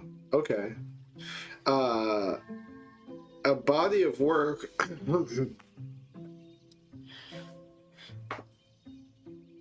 Okay, if you feel like you don't have a body of work by now, you just stuck to freelancing.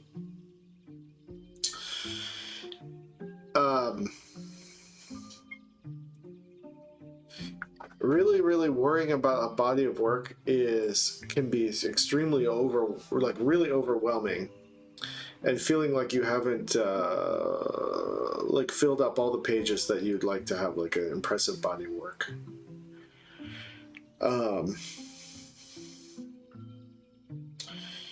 If you feel like you haven't hit that mark yet, and you think about how big you would want it to be and all that kind of stuff, you could really kind of like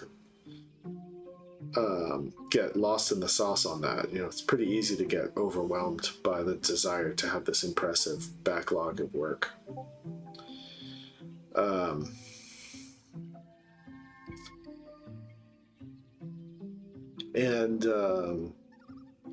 The way I've always sort of like avoided that feeling of like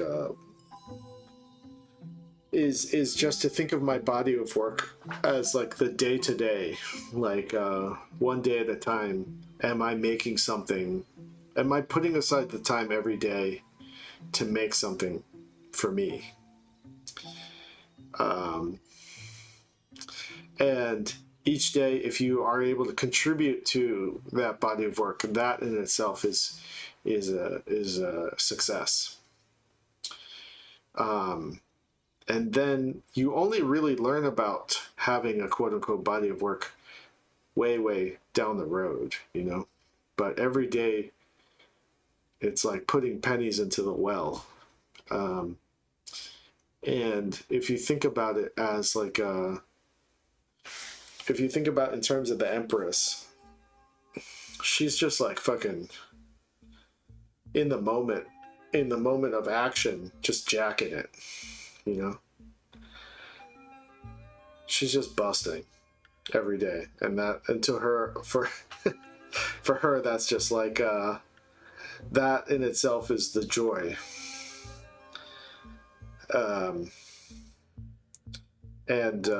You know, maybe if you bust every day, that could wear you out, and maybe you take a break and fucking, you know, you'd be like no fap November or whatever, but then you're back at it. Just busting, and just for the sake of busting. And then eventually, no, you don't want a goon, because a goon is withholding, you know. You gotta bust. And then,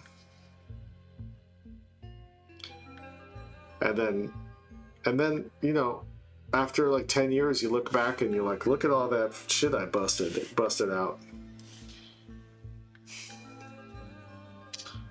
But I'm speaking metaphorically, of course. We're not actually referring to literal busting. I'm just talking about making art, you know.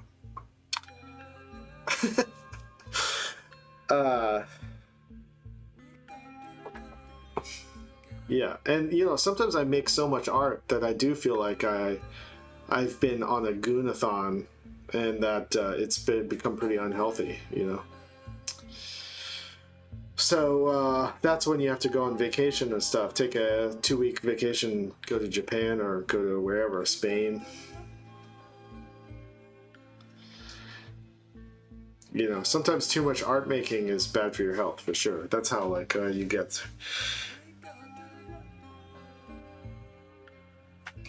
the death of some comic artists, like you know, and manga artists who die of heart attacks at the drawing table.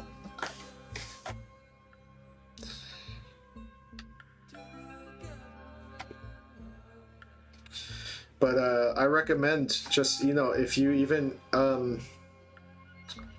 I would recommend, even if you can go buy a tarot deck and get a copy of the Empress to carry around in your pocket with you to remind you of that your daily art goon session. And don't worry about the future, you know, just think about how good it'll feel to make your own personal work every day and put that time in.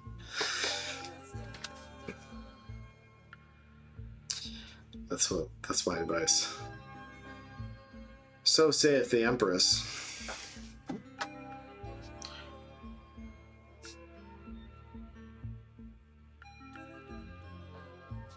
Yeah, art jack to the Empress every day.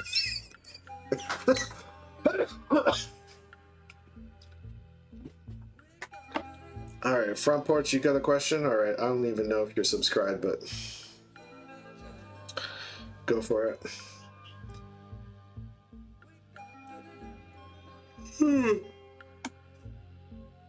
Yeah, that was Tezuka.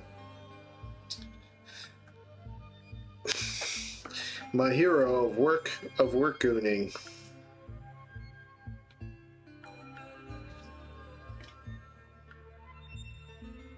The ultimate comics gooner. All right, take it easy, Aldebrand.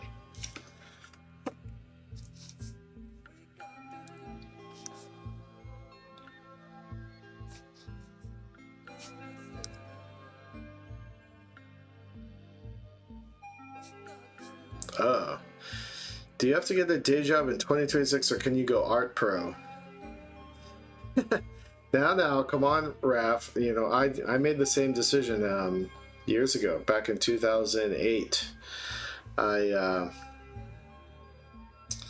quit my job and just went full art mode. But during those times, actually, my rent was only $200, maybe $150. And I could just make that money like helping someone move, you know, and then the rest of the time was just eating trash picked bagels, you know, and trash picked fresh Samanthas. But let's ask the Oracle what the Oracle says about committing to the art life / aka being homeless.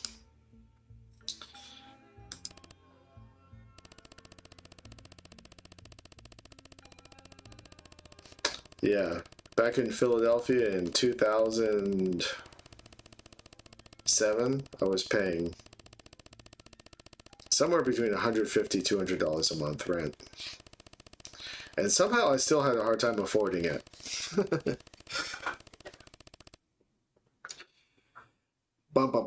The Hermit again.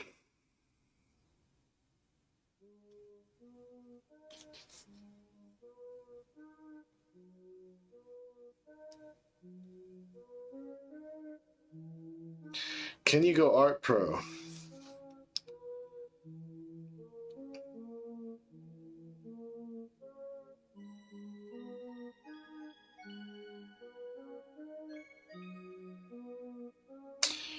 I'm gonna say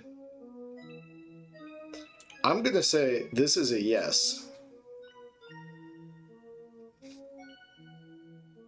It's a lonely life. And people will think you're insane. And people will think you need help. and perhaps you will have to live in a tent on a cliff. But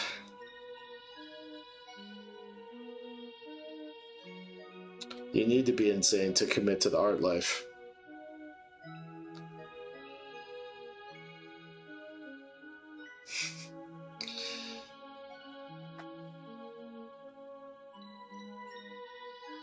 And if you succeed, you'll shine a light on the people below as an example of someone who did it.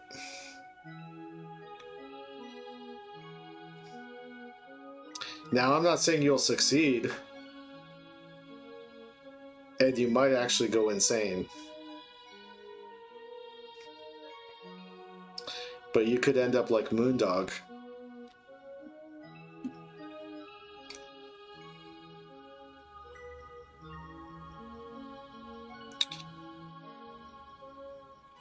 So, you know, it takes a certain amount of craziness and braveness, madness and sadness to fully commit to the art life and survive. And especially in this economy,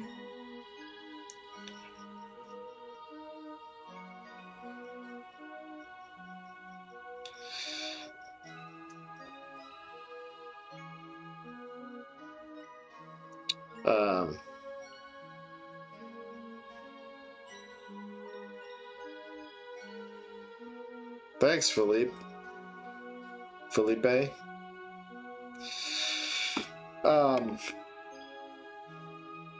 Hey, give it a shot. You can always, like, I don't know what medium you're working with, but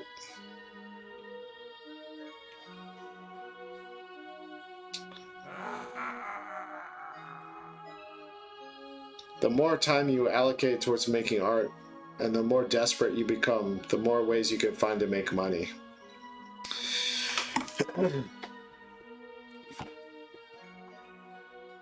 You could even prostitute yourself and not tell anybody. Just keep that a secret. And just pretend you're a full-time artist.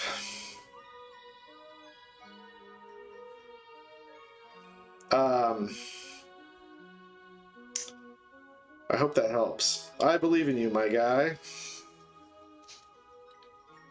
And the cards believe in you. Well, they sort of believe in you. They didn't tell you if you're going to be successful or not, but they did tell you there's a path.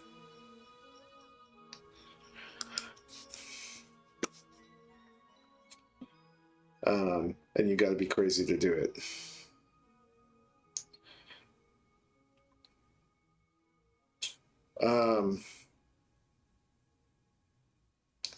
That's true. I have a friend who makes $3,000 a month doing furry art commissions.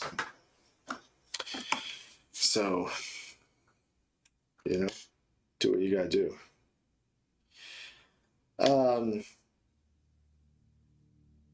Chet Chazali says, I really enjoy the way you write dialogue, especially with characters going psychological, introspective speeches. What would you say is your main inspiration for that kind of writing?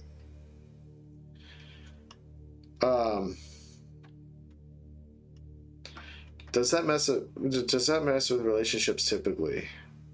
Depends on how young you are. If you're in your 20s and you want to be a crazy artist and not have a job and basically be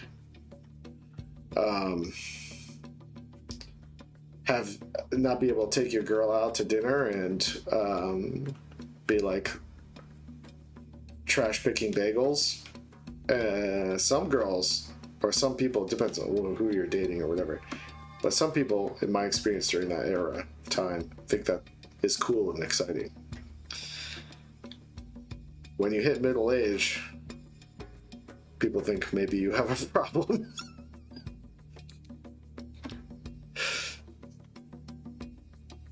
I found that in my 20s and 30s, being obsessed with being an artist created lots of problems in my relationships.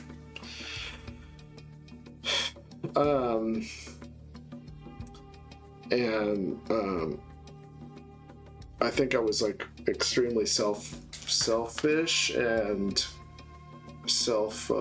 obsessed with my own work,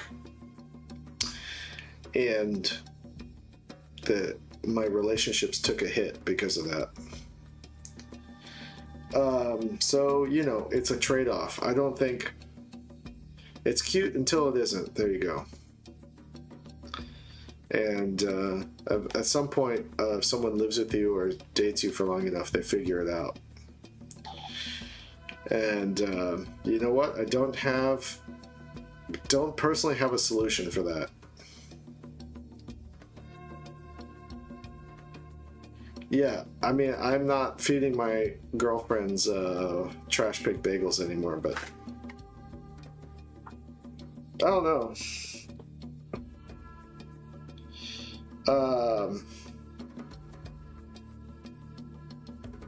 Yeah, you can always do furry art. I think it's a pretty lucrative market right now if you're good at drawing furry portraits. Just gotta get into that scene. I'll have to ask my friend Andy about it, but I don't think I'm the guy to do that. I think they can smell a faker.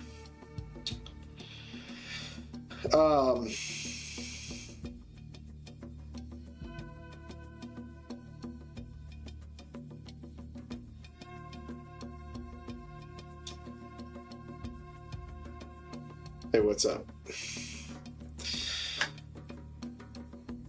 Even money, I don't think even money is a solution. I think it's like, you know what it is? It's like having a certain amount of accommodation for another person, and then understanding that you're collaborating. When you're in a relationship, I think you're in a collaboration, And if you don't understand that, the other person's going to kind of get bored of you after a while, I think.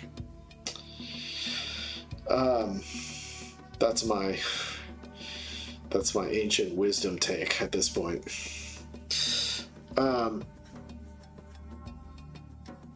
Because having money, I know people who have money who are very lonely,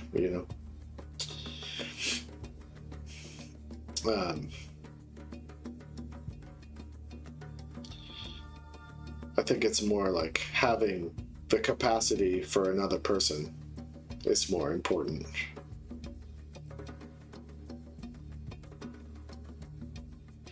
Yeah, insecurity and selfishness.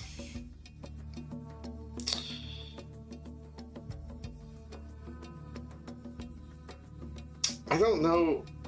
It might be hard to date in 2025, but I'm not sure. I feel like LA is a really strange place. So I don't have a good barometer for it. I feel like my situation would be really different if I lived in a different city.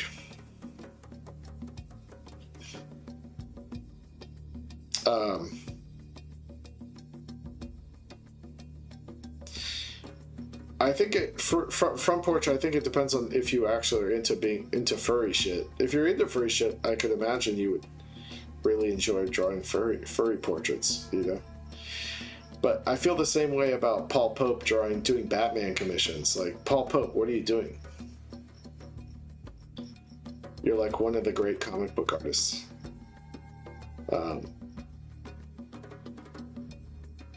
One of the most legendary comic artists, and you're just making a living off Batman commissions. But maybe Paul Pope just really likes drawing Batman. I don't know. I'm not him. I don't know.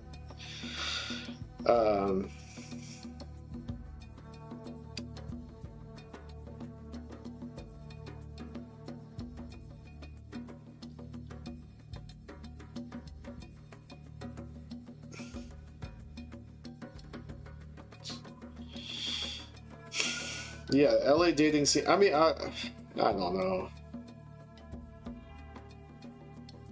It's hard to say. Hard to say. I think I'm just turning into the hermit, myself. I'm gonna be Moondog in a couple years. But Moondog had a wife and kid, so that old kook was doing better than me in terms of relationships. He was homeless too. What the fuck?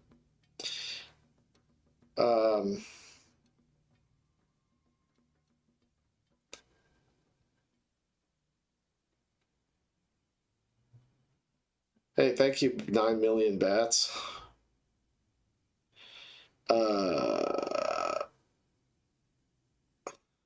I don't really understand how deep the iceberg is on the furry thing. I have my suspicions about it. And I feel like people are running PR on the furry community, but I feel like there's some dark shit going on. Just based on like my casual observance of some things I see on Twitch streaming sometimes.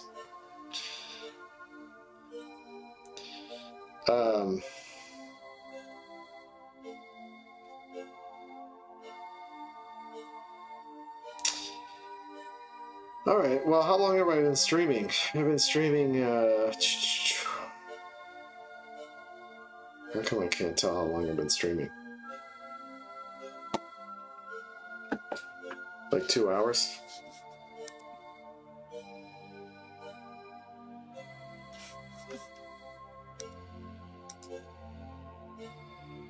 Yeah, about 2 hours. Well, all right, guys. I think I'm gonna bust out of here. But thanks for sitting through my pitch. I think it gives me a lot of data. I'm gonna rewatch it and see how awkward it feels. And then see if I can maybe make a separate document that I cut down or rearrange somehow. But I'm going to be streaming on YouTube more now that I think I have it figured out. As long as I'm not drawing on Storyboard Pro, because it just like slows my computer down like crazy. I'd love to stream my Storyboard Pro sessions, but I'd have to get a better computer. Alright, y'all. Take it easy now. I'll see you in the next one. Alright, bye.